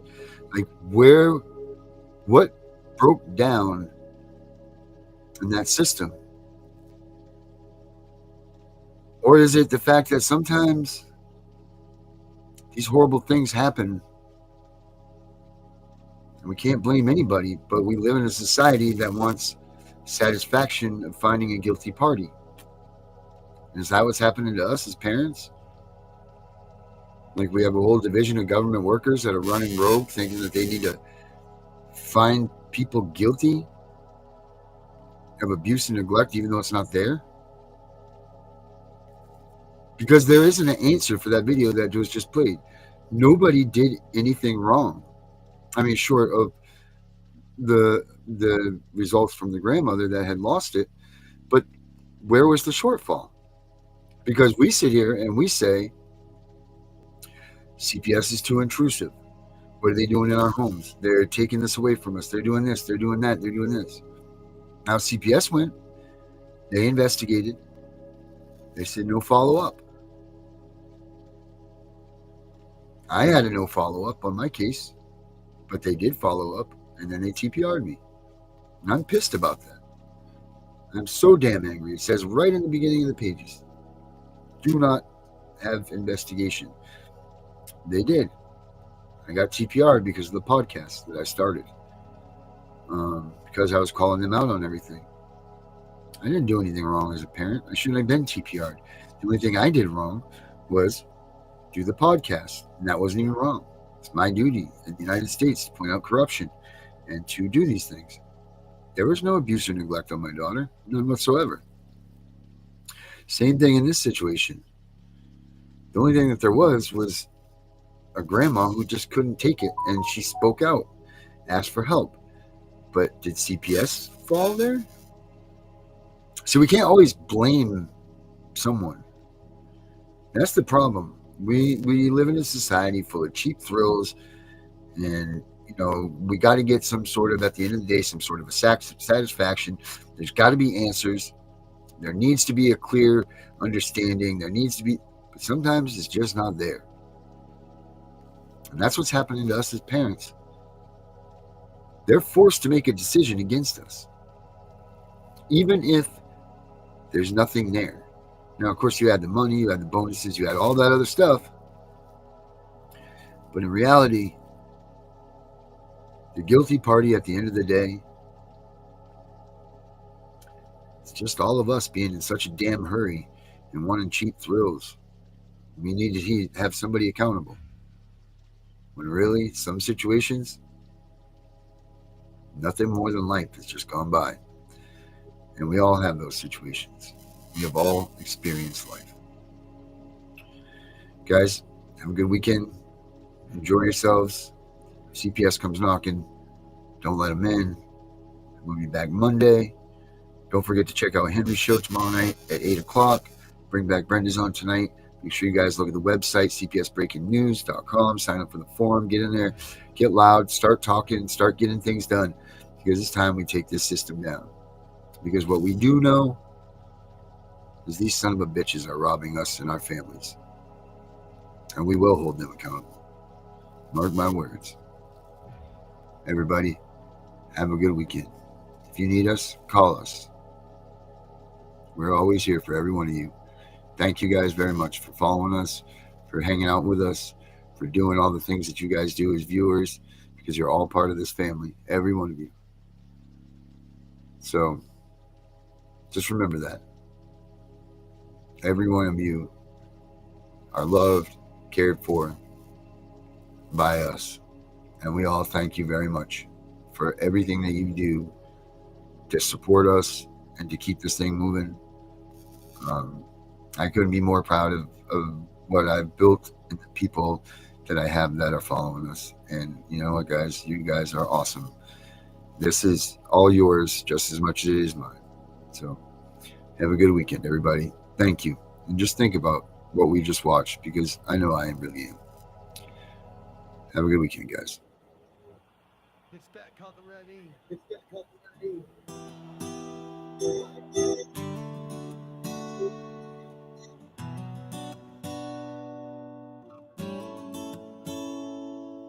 We live in a time where we question our frame. When they ask us what our rights are, they say, yeah, don't need them. What a mistake that is to say. We live in a land we ought to be free. It's not seeming that's how it is shaping to be. The Constitution is supposed to guide us. Our government is taking it away and trying to deprive us. Our kids are taken every day by CPS agents looking for prey. They don't give a damn about the Constitution. We have found the one and only solution. There's a couple of people you should know. Tiff and the Punisher is their show. They want to stop CPS from stealing our kids, fighting beside us and trying to guide us. Tiff has a heart of gold. She blasts these caseworkers when they are wrong.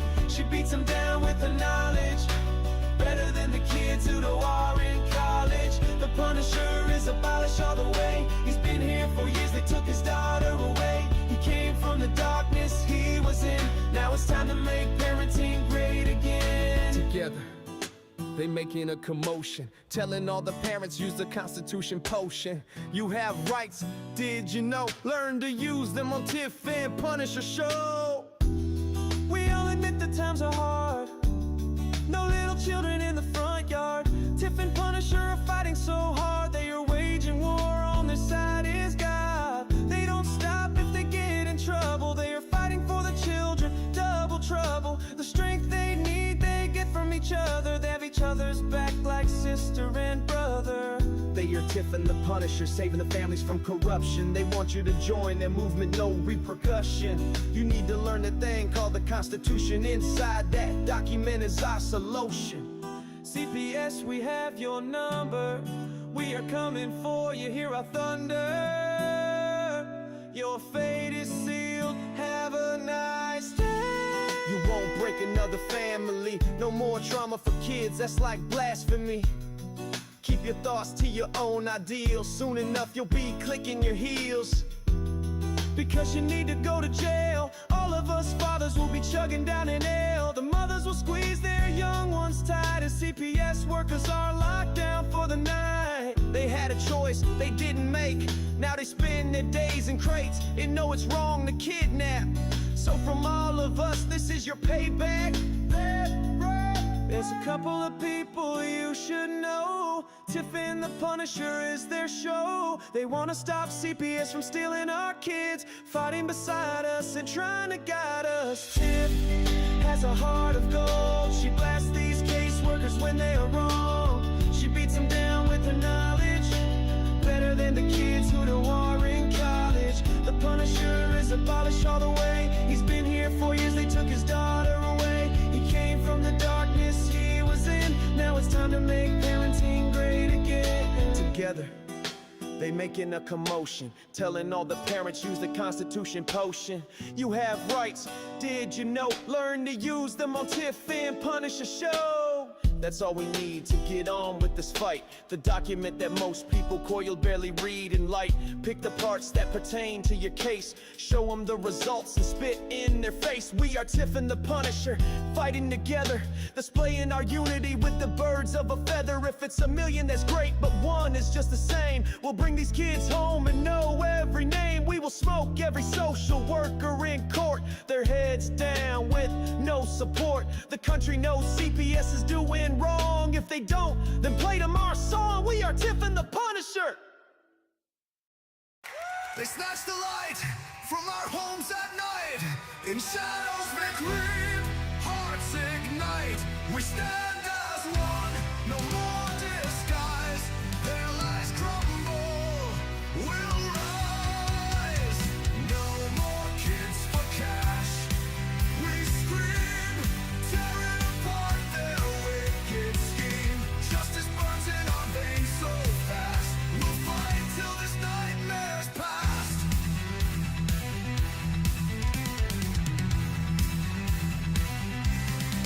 The Punisher calls, the battle's near.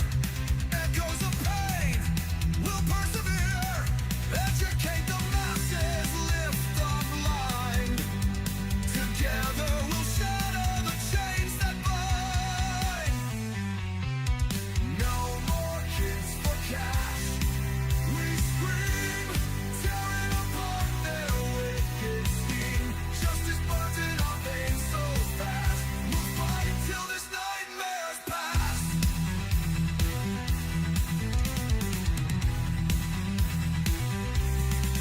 The scars they leave, they'll never fade. But our will's a sword, a justice blade. For every tear, for every plea, we'll fight to set our children free. No more kids for cash. We scream, tearing apart their wicked scheme. Justice burns in our veins so fast. We'll fight till this nightmare's past.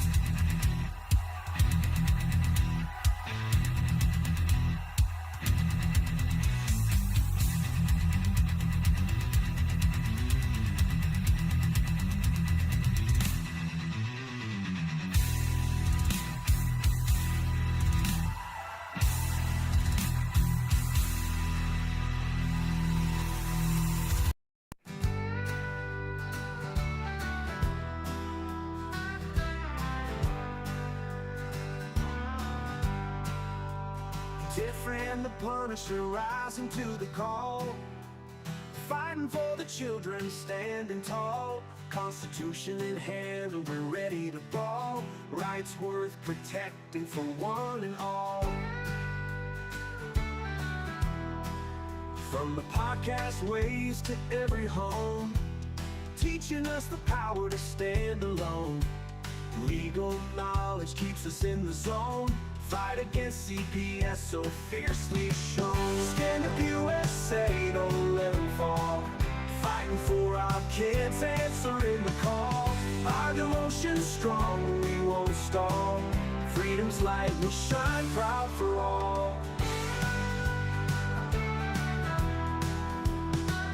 In every town across this great land, Voices united, ready to withstand.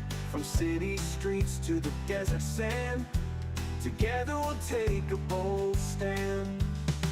Each parent's heart beats brave and true, following the path paved red, white, blue. Armed with rights we'll push on through, for the innocent lives we must rescue. Stand up, USA, don't let them fall. Fighting for our kids, answering the call. Our devotion's strong, we won't stall. Freedom's light will shine proud for all.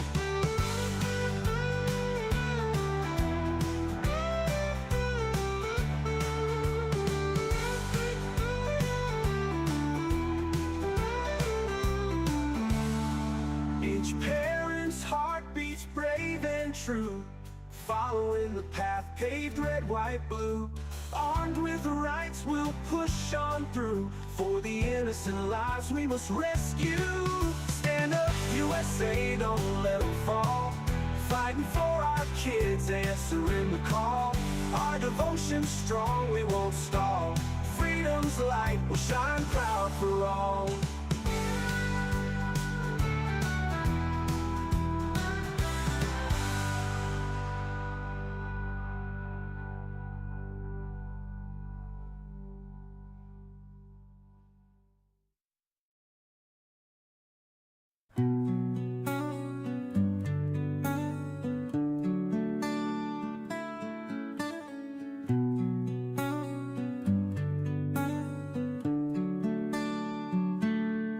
When the day begins rolling in through from the night,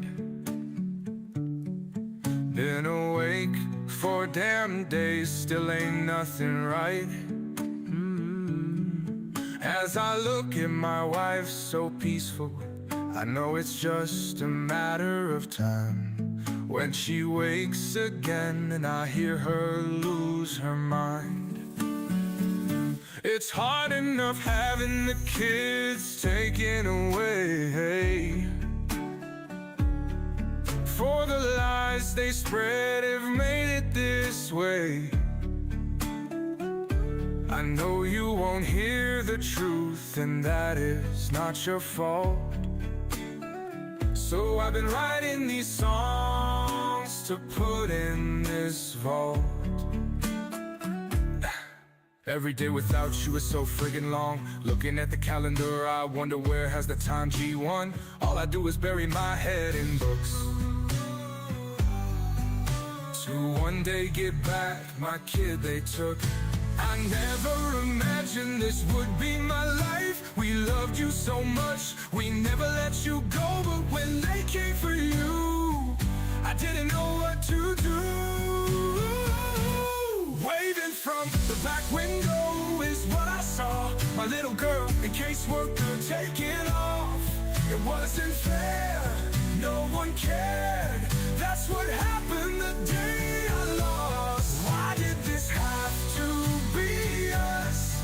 There was nothing wrong, in God we trust. I challenge you, God, why is it me?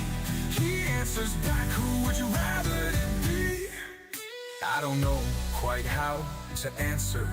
Is it a challenge or is it an answer? Regardless of the choice, I still miss that voice that used to say, Daddy, I love you, good night. God, please do me a solid. You have all the worldly knowledge. Does she remember my name? Is she in pain? Will I ever see her again? I'm still asking the question every day, just waiting for him to shout out and say, but I don't hear a damn thing. I see an empty swing, and back in the books is where I'll be.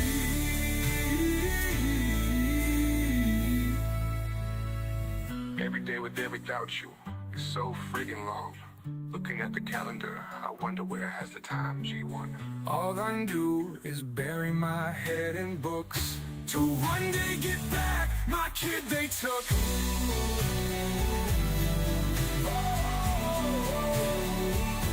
My kid they took.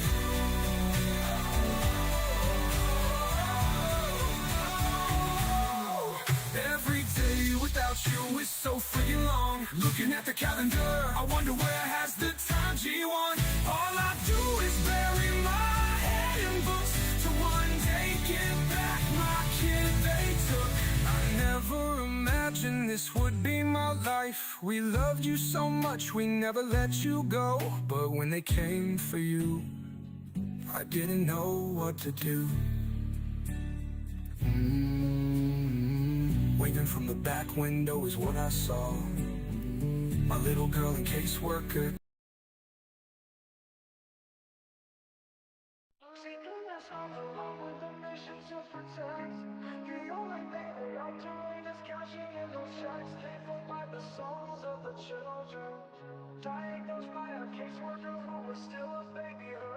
They take away the fathers, leaving just a mom and cubs. They know that with that out the way, the better things will go. Breaking apart the family, destroying the American way. Our legacy is built upon our families of yesterday. Fuck CPS, fuck what they doing. Fuck CPS, they need to be ruined. It's all about the division of family services. You hear that the division, that's what they about. They prey upon the family, the ones that the dad's been kicked out. We can't stand for this abomination. This is the song that needs to play across our once great nation, making us aware of the problem, stealing our kids. It's not mama drama. Stand up for those who are lost due to them. We need to fight for the family, making America great again.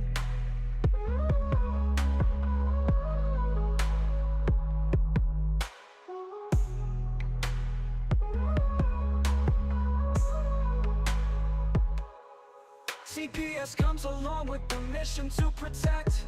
The only thing they are doing is cashing in those checks, paid for by the souls of the children, diagnosed by a caseworker who is still a baby herself. They take away the fathers, leaving just the mom and cubs. They know that with that out the way, the better things will go. Breaking apart the family, destroying the American way. Our legacy is built upon our families of yesterday. Fuck CPS, fuck what they doing. Fuck CPS, they need to be ruined. It's all about the division of family services. You hear that the division, that's what they about. They prey upon the family, the ones that the dad's been kicked out. We can't stand for this abomination. This is the song that needs to play across our once great nation, making us aware of the problem, stealing our kids. It's not mama drama. Stand up for those who are lost due to them. We need to fight for the family, making America great again.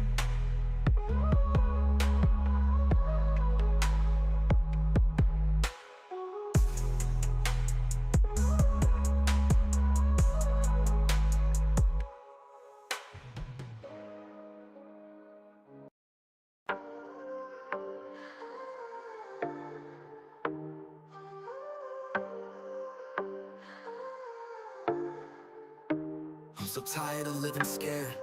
I have to do something for me. I can't take the pressure, but I have to. No one will live my life for me. I need to know I'm better than this, that no one person who wronged me broke me. I was once a strong man, taking on everything in my path. When you took my daughter, you broke all I had. With that one action, you got my reaction. I threw my hands in the air, you quit. I try to pull myself together every day. I can't begin to rebuild because I'm so lost. I don't know how to get back the feeling, the one they stole that day. I was viewed as the protector, the strong and wise man to take control. I was put on a pedestal every day. When they took my daughter, they took all that away. I was the rock for my family. I made their dreams into reality. It was always up to me. Now my dreams are nightmares and I can't wake up. My wife laughs at me in silence. In front of her, I went from a man to nothing. She feels bad for me and hates who I become. I am so weak right now, she won't leave. In an epitome to her, no one she wants to be with, I don't blame her. Why won't she run away? That's what I'm waiting for, to come home to an empty house with an open door. I am waiting for this. I am not what she thought I was. I couldn't stop this from happening. I couldn't keep my family safe. All I could do is watch it go away. I don't wait for tomorrow. I don't know what to do. I hurt so much inside. I'm sorry I didn't stand up that day. There's nothing worse than watching the ones who love you lose faith. They start to distance from you and then they go. They don't wanna be with one who is weak. They don't wanna be with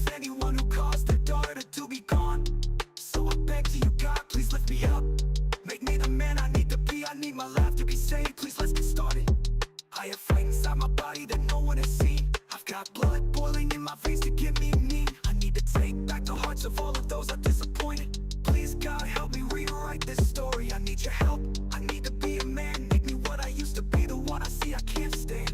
If I can reach to the sky and get a victory, all that'll be is me all alone.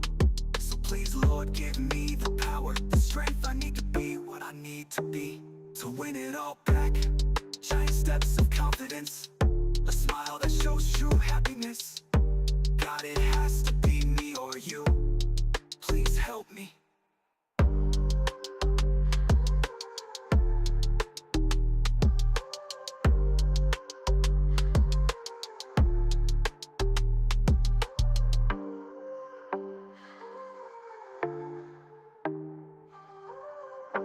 In the shadows where silence screams, the truth lies buried beneath the seams. CPS is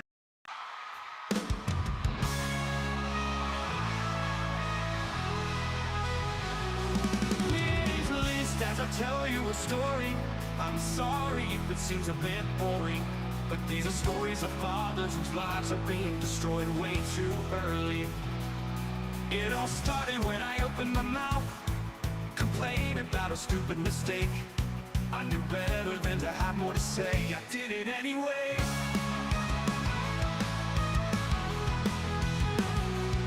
I'm a father and a husband. I'm no longer trusted. They have taken away the things I hold dear, making me realize my biggest fear.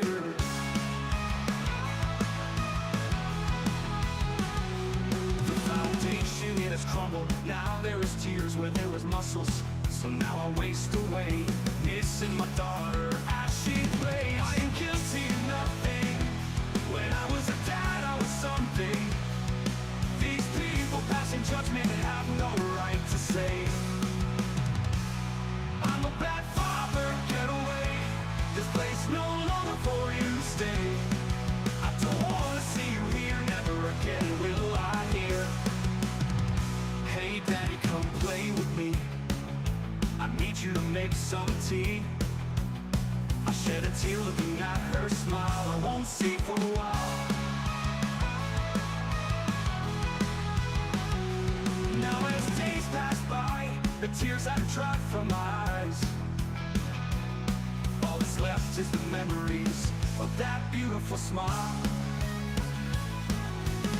So thank you for passing judgment. You people don't know nothing. To that little girl I was something, and you took it all away. So thank you for passing judgment. You people don't know nothing. To that little girl I was something, and you took it all away. Now my baby is grown up. Those people messed things up. I lost life's miracles there behind, with just a picture to remind me.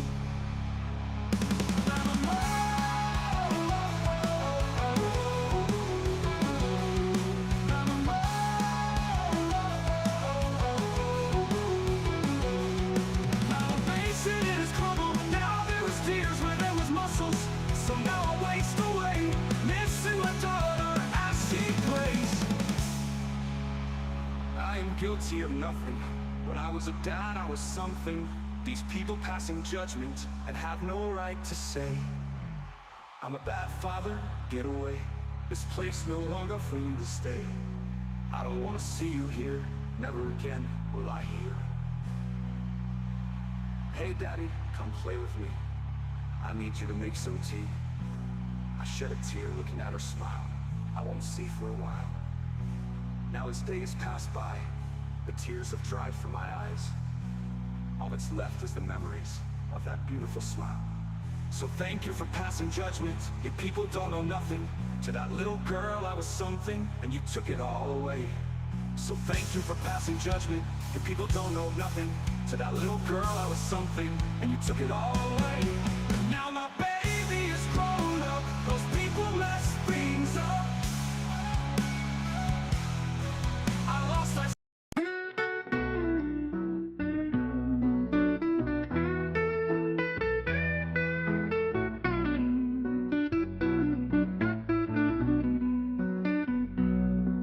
The stories of our families once told by the ones on front of the fire growing old, sharing light on the greatness they created.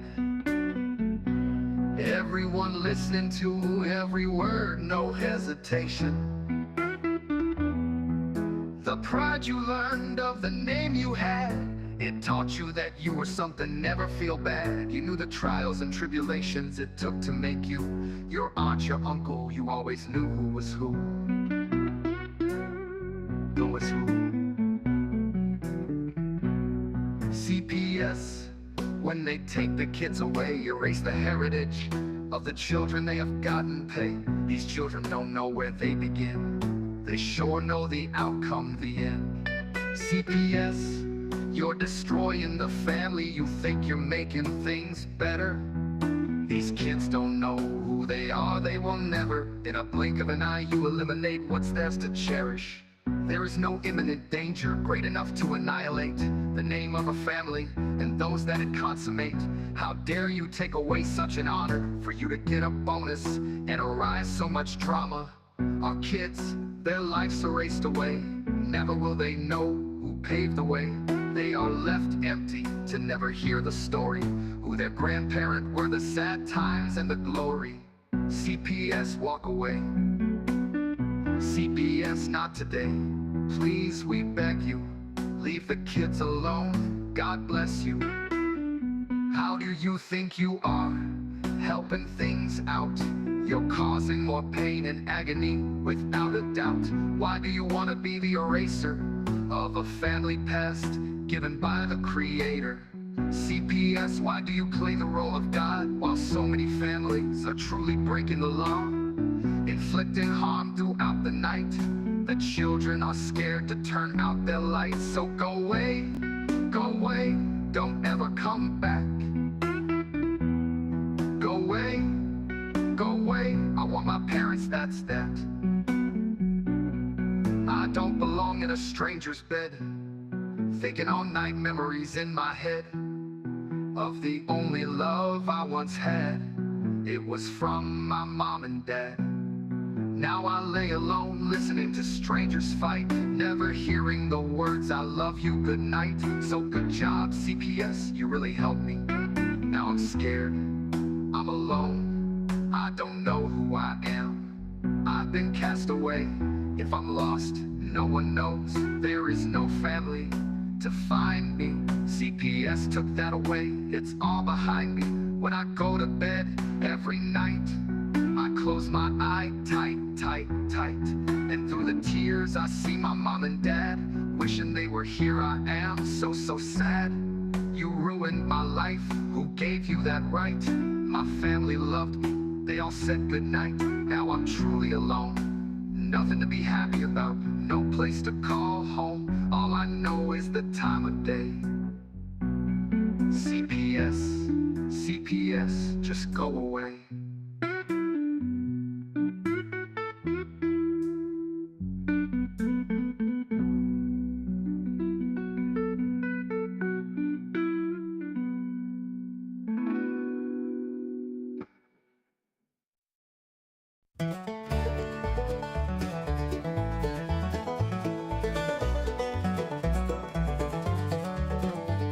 In 1776, brave men put up a fight, mowing down redcoats, they wanted freedom.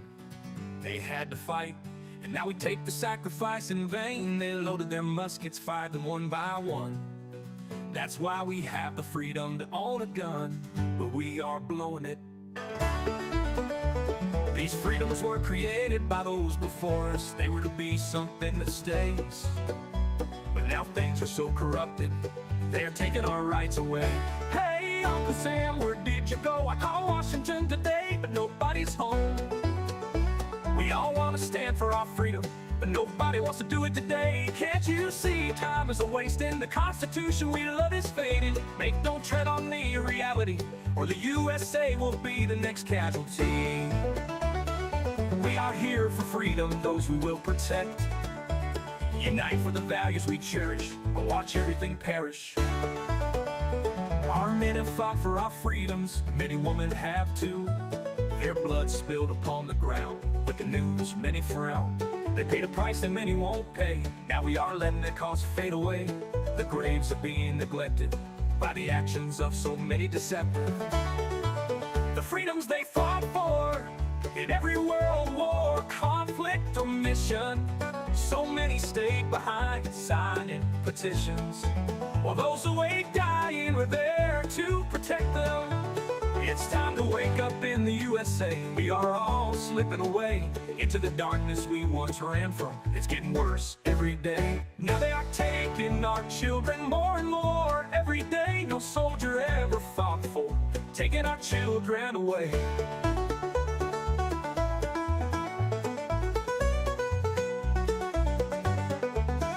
This is not why they bled for our freedom. They didn't die for some cheap pay. We all need to come together, fight this corruption, and it starts today. We need to wake up America, go back to parades, remember true family values, laugh again as children play. These are the things we fought for, 200 years strong, but now we're losing all of this. Don't tread on me does exist. So rise up and be strong. We don't have to go along. We need to push back now, like our forefathers did. It's time to bring back the way it was, when families lived together, all that mattered was love. It's not always easy to take back what they have grabbed. With all of us together we can do it, two loving children and mom and dad. This is our country, it's called USA. So many have fallen, say don't tread on me today.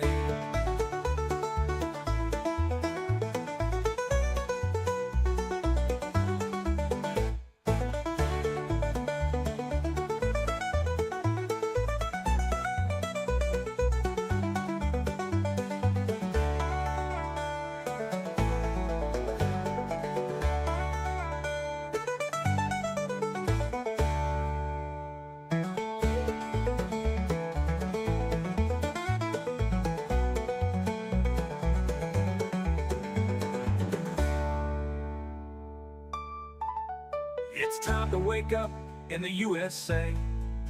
We are all slipping away into the darkness we once ran from. We once ran from.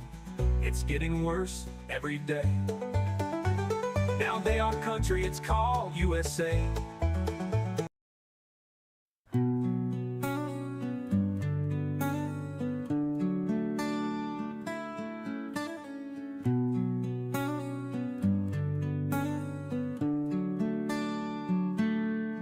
When the day begins rolling in through from the night, been awake 4 damn days, still ain't nothing right. As I look at my wife so peaceful, I know it's just a matter of time when she wakes again and I hear her lose her mind. It's hard enough having the kids taken away. For the lies they spread have made it this way. I know you won't hear the truth, and that is not your fault. So I've been writing these songs to put in this vault. Every day without you is so friggin' long. Looking at the calendar, I wonder where has the time G1? All I do is bury my head in books, to one day get back my kid they took. I never imagined this would be my life. We loved you so much, we never let you go. But when they came for you, I didn't know what to do. Waving from the back window is what I saw. My little girl in caseworker taking off. It wasn't fair, no one cared. That's what happened the day.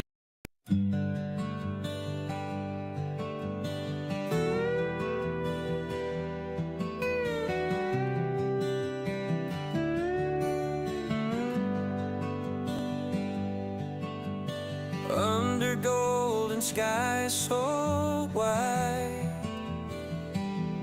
we stand tall, no fear to hide. Whispers of the windswept plains, hold your ground, break these chains. See the children lost at sea, dreams of freedom wild and free. Shadows fall but we stay bright, hearts of truth with purest light. Don't tread on me, hear the call, rise above, we'll never fall, and the tears lift the veil, in this fight we shall prevail.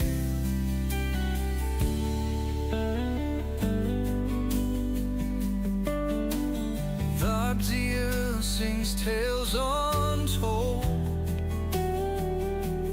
of a future brave and bold. Steel guitar, the warriors cry.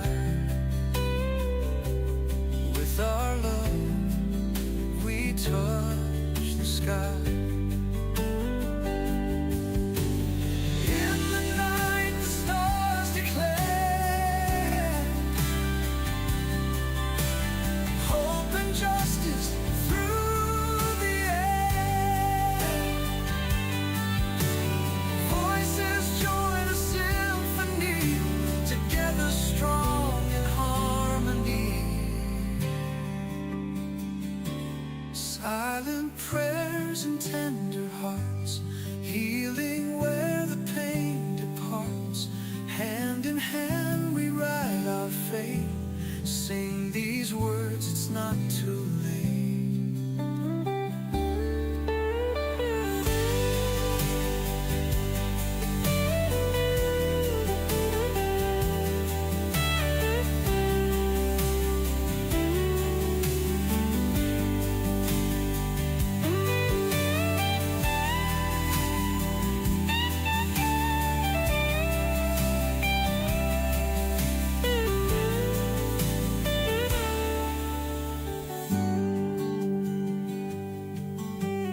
Up to left sings tales untold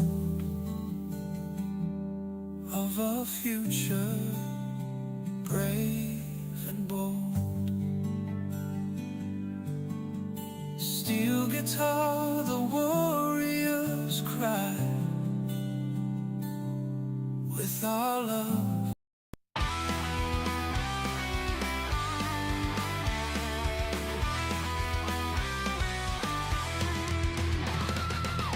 We stand our ground in the chaos tonight.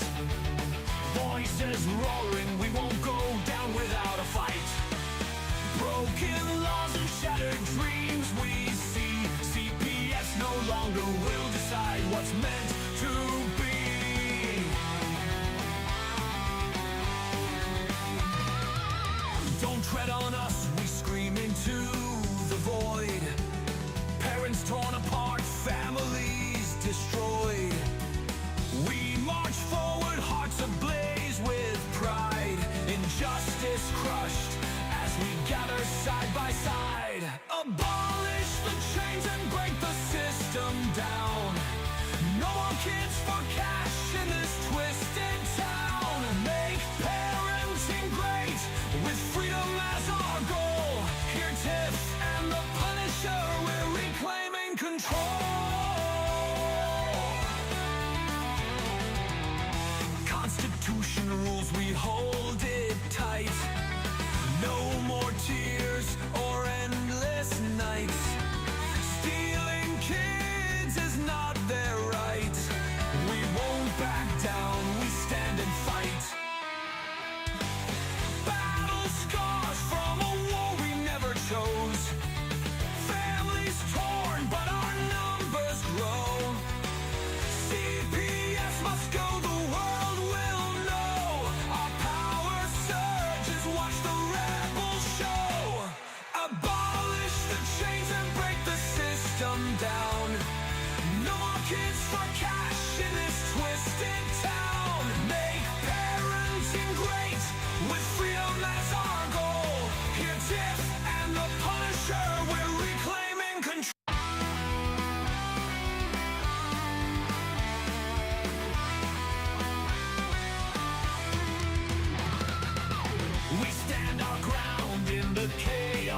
night.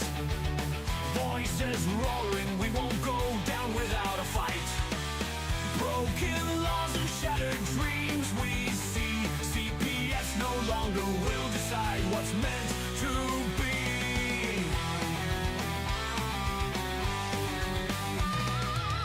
Don't tread on us, we scream into the void. Parents torn apart, families destroyed. We march forward, hearts ablaze with pride. Injustice crushed as we gather side by side. Abolish the chains and break the system down. No more kids for cash in this twisted town. Make parenting great with freedom as our goal. Here Tiff and the Punisher, we're reclaiming control. Constitution rules, we hold it tight. No more tears or endless nights. Stealing kids is not their right. We won't back down, we stand and fight. Battle scars from a war we never chose. Families torn, but our numbers grow. CPS must go, the world will know. Our power surges, watch the rebels show. Abolish the chains and break the system down. No more kids for cash in this twisted town. Make parenting great with freedom as our goal.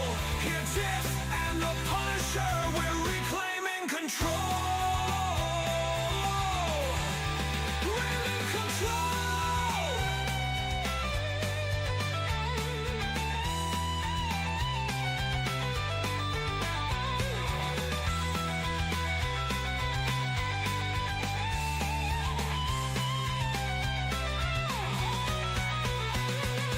Battle scars from a war we never chose. Families torn, but our numbers grow. CPS must go, the world will know. Our power surges, watch the rebels show.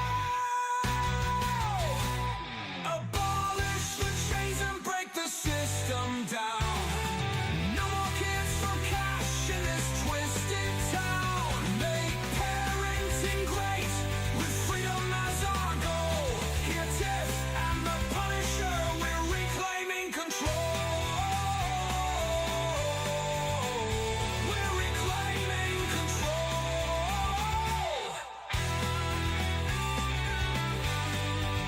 We're in control.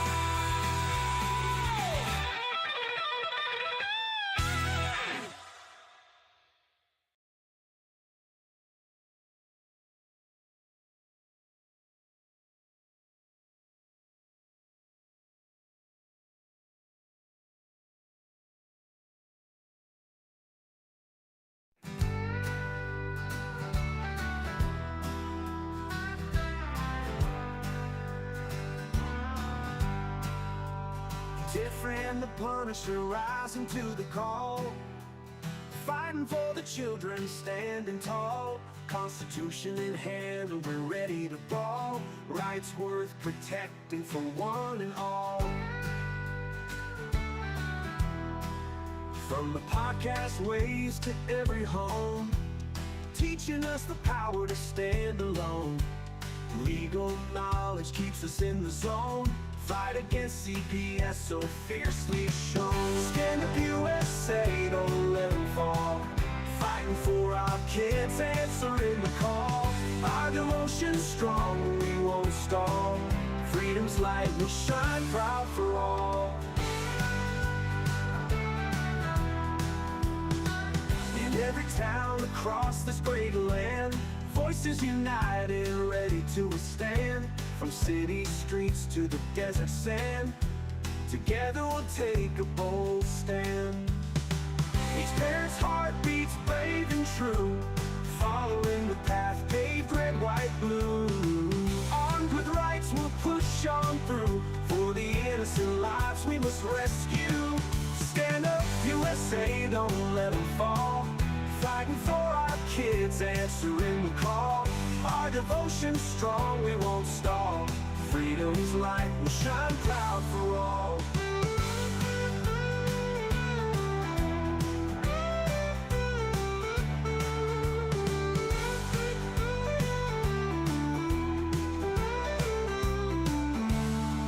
Each parent's heart beats brave and true, following the path paved red, white, blue. Armed with rights, we'll push on through. For the innocent lives we must rescue. Stand up, USA, don't let them fall. Fighting for our kids, answering the call. Our devotion's strong, we won't stall. Freedom's light will shine proud for all.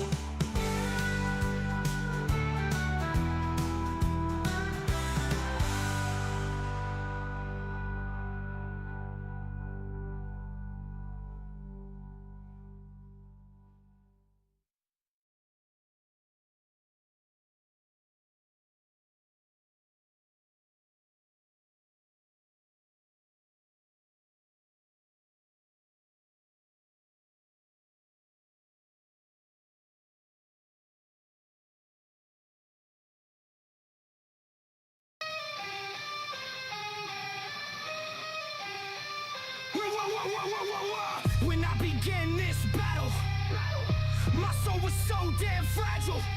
I was looking at life through a fog. I lost my baby girl and they killed my dog. I was laying on the bottom feeling sad, thinking about doing bad things, raging fucking mad. I couldn't understand why I was chosen.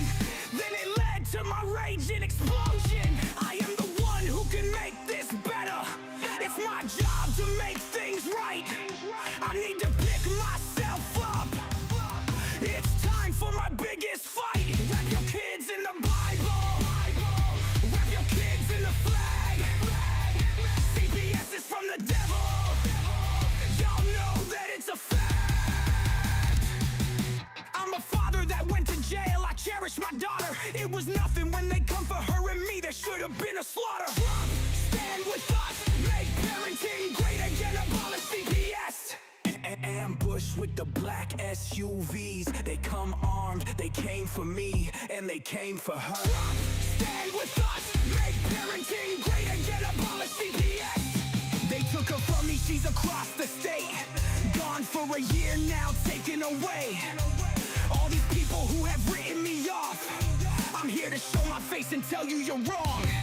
I never was as good as you, and for the record we know that's not true. I'm not trying for a comparison. How dare you, you're embarrassing.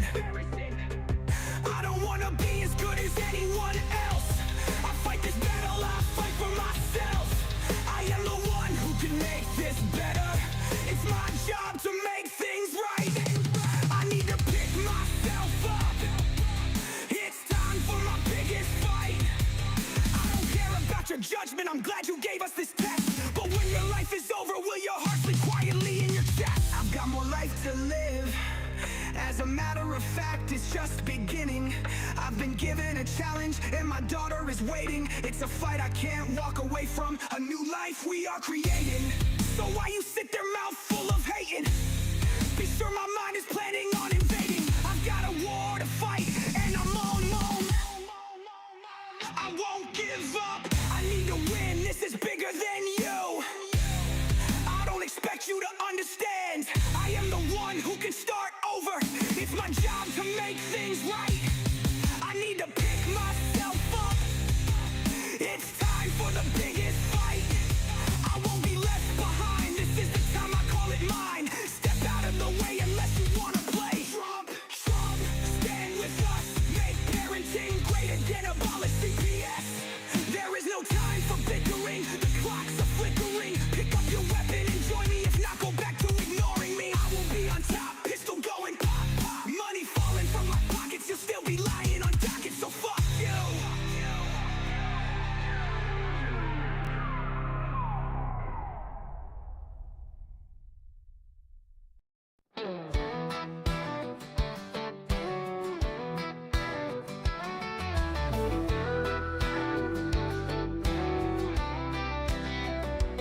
In the heartland and the cities, from coast to rolling plains, kids are crying out for justice, trapped in foster care chains. Promises were broken and dreams turned into dust, in a system built on power where no one we can trust. Let's burn bridges of deception, light a fire for what's right, tear down walls of silence, bring the truth into the light.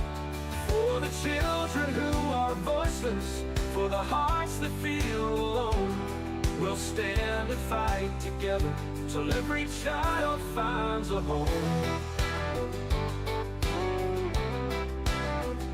They say it's for their safety, they say it's for their good, but behind those empty phrases, we see them misunderstood.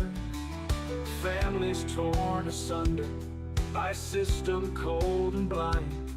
It's time to raise our voices and leave no child behind. Let's burn bridges of deception, light a fire for what's right, tear down walls of silence, bring the truth into the light. For the children who are voiceless, for the hearts that feel alone, we'll stand and fight together till every child finds a home. So let's hold them to their promises, let's call out every lie. For the sake of all our children, we won't back down or comply. From Georgia to the Rockies, from the bayou to the coast, we'll burn the bridges that divide us and fight for what matters most. Let's burn bridges of deception, light a fire for what's right, tear down walls of silence, bring the truth into the light. For the children who are voiceless, for the hearts that feel alone, we'll stand and fight together till every child finds a home. So let's hold them to their promises, let's call out every lie.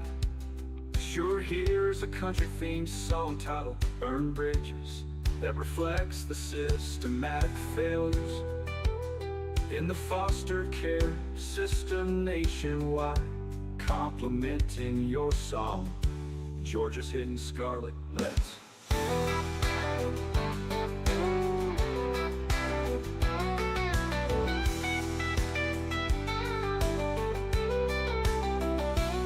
let's hold them to their promises, let's call out every lie.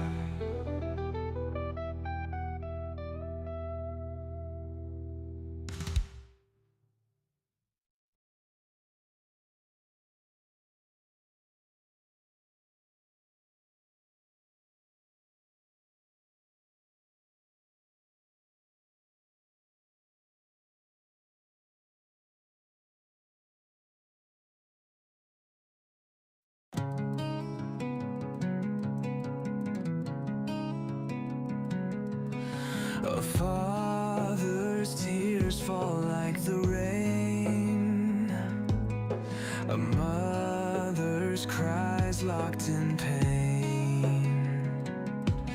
No gavel should steal what love has made. This war at home needs a barricade. We fight for hearts we won't forsake. No more lives for the system to break. Stand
close the door.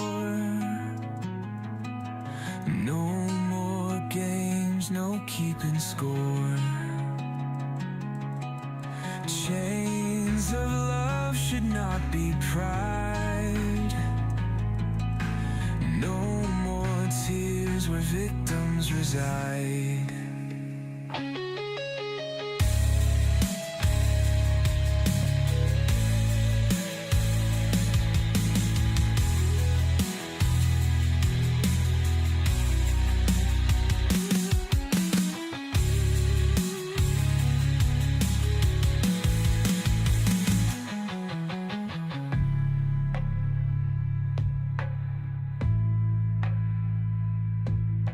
Stop the greed and close the door.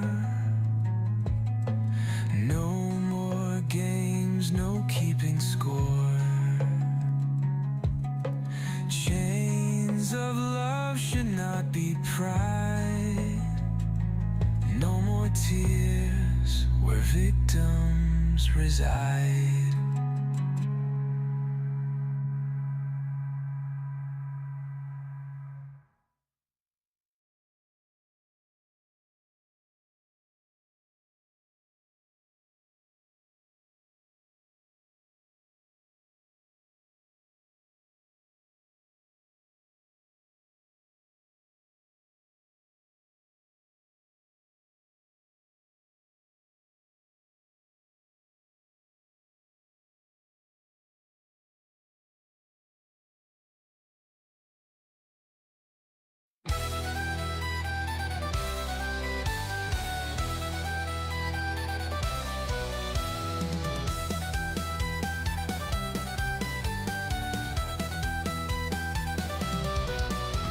Rattlesnake flags are flying high underneath the starry sky.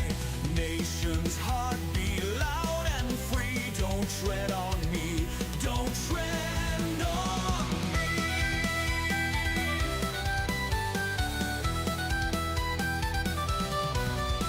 Abolish things that chain us down. Families torn can't stick around. Freedom's call we won't ignore. Fighting strong forevermore. We stand our ground, we won't give in to injustices soaked in sin. Raise your voice for liberty. Don't tread on me, don't tread on me.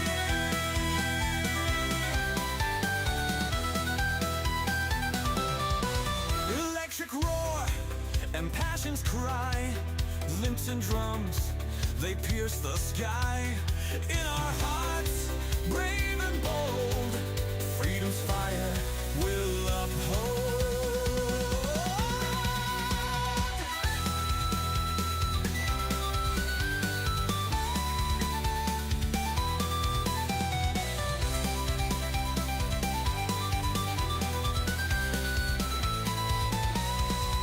Children's laughter, lost in fear.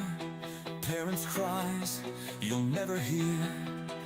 We are fighting for their tears, uniting hearts throughout the years. We stand our ground, we won't give in to injustices soaked in sin. Raise your voice for liberty. Don't tread on me, don't tread on me.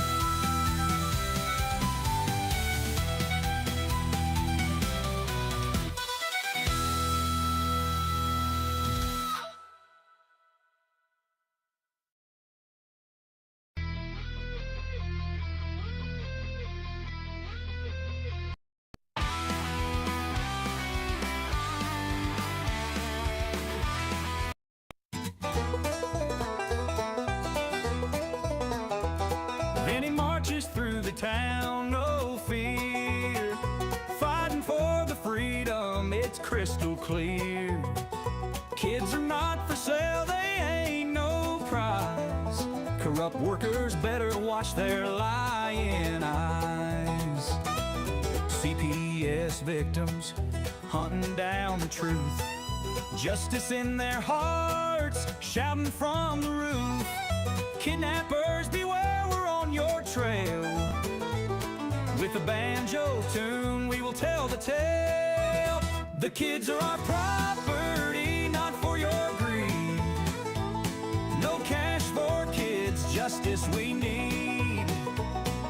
Families torn apart, we'll make a stand. Together we'll reclaim and free this land.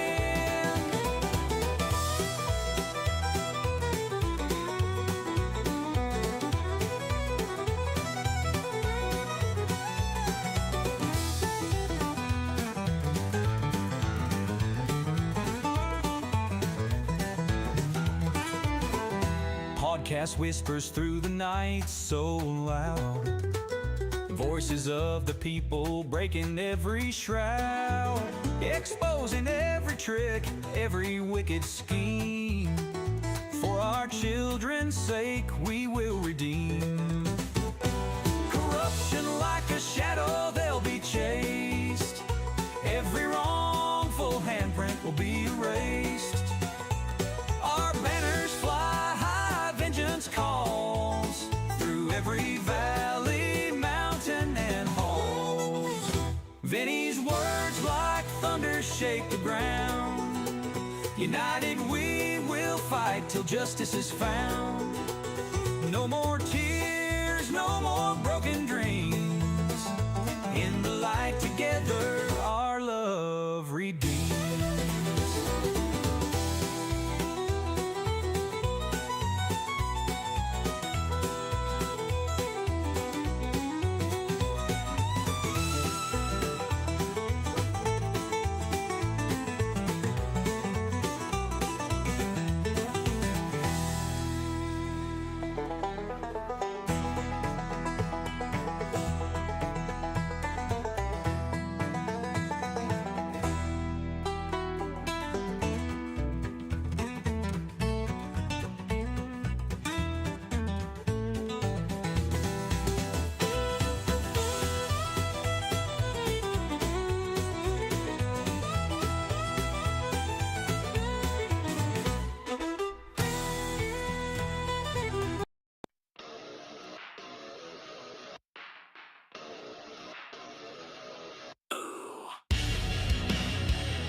The storm is coming, feel the thunder crash.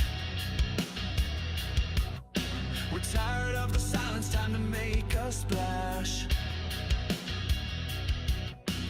Battle flag is waving high above the fray.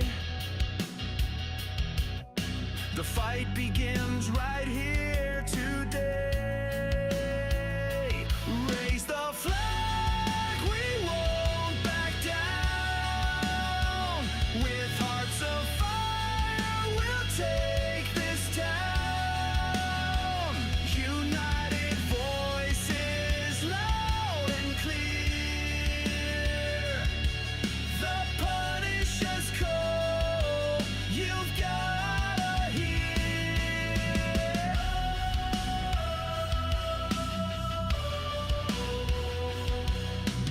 Marching through the chaos with unyielding pride. Gunners by my shoulder with a rising tide. The world can try to break us, but we'll never fall. Parents standing tall, we've answered the call. Raise the flag, we won't back down. With hearts of fire, we'll take this town. United voices, loud and clear. The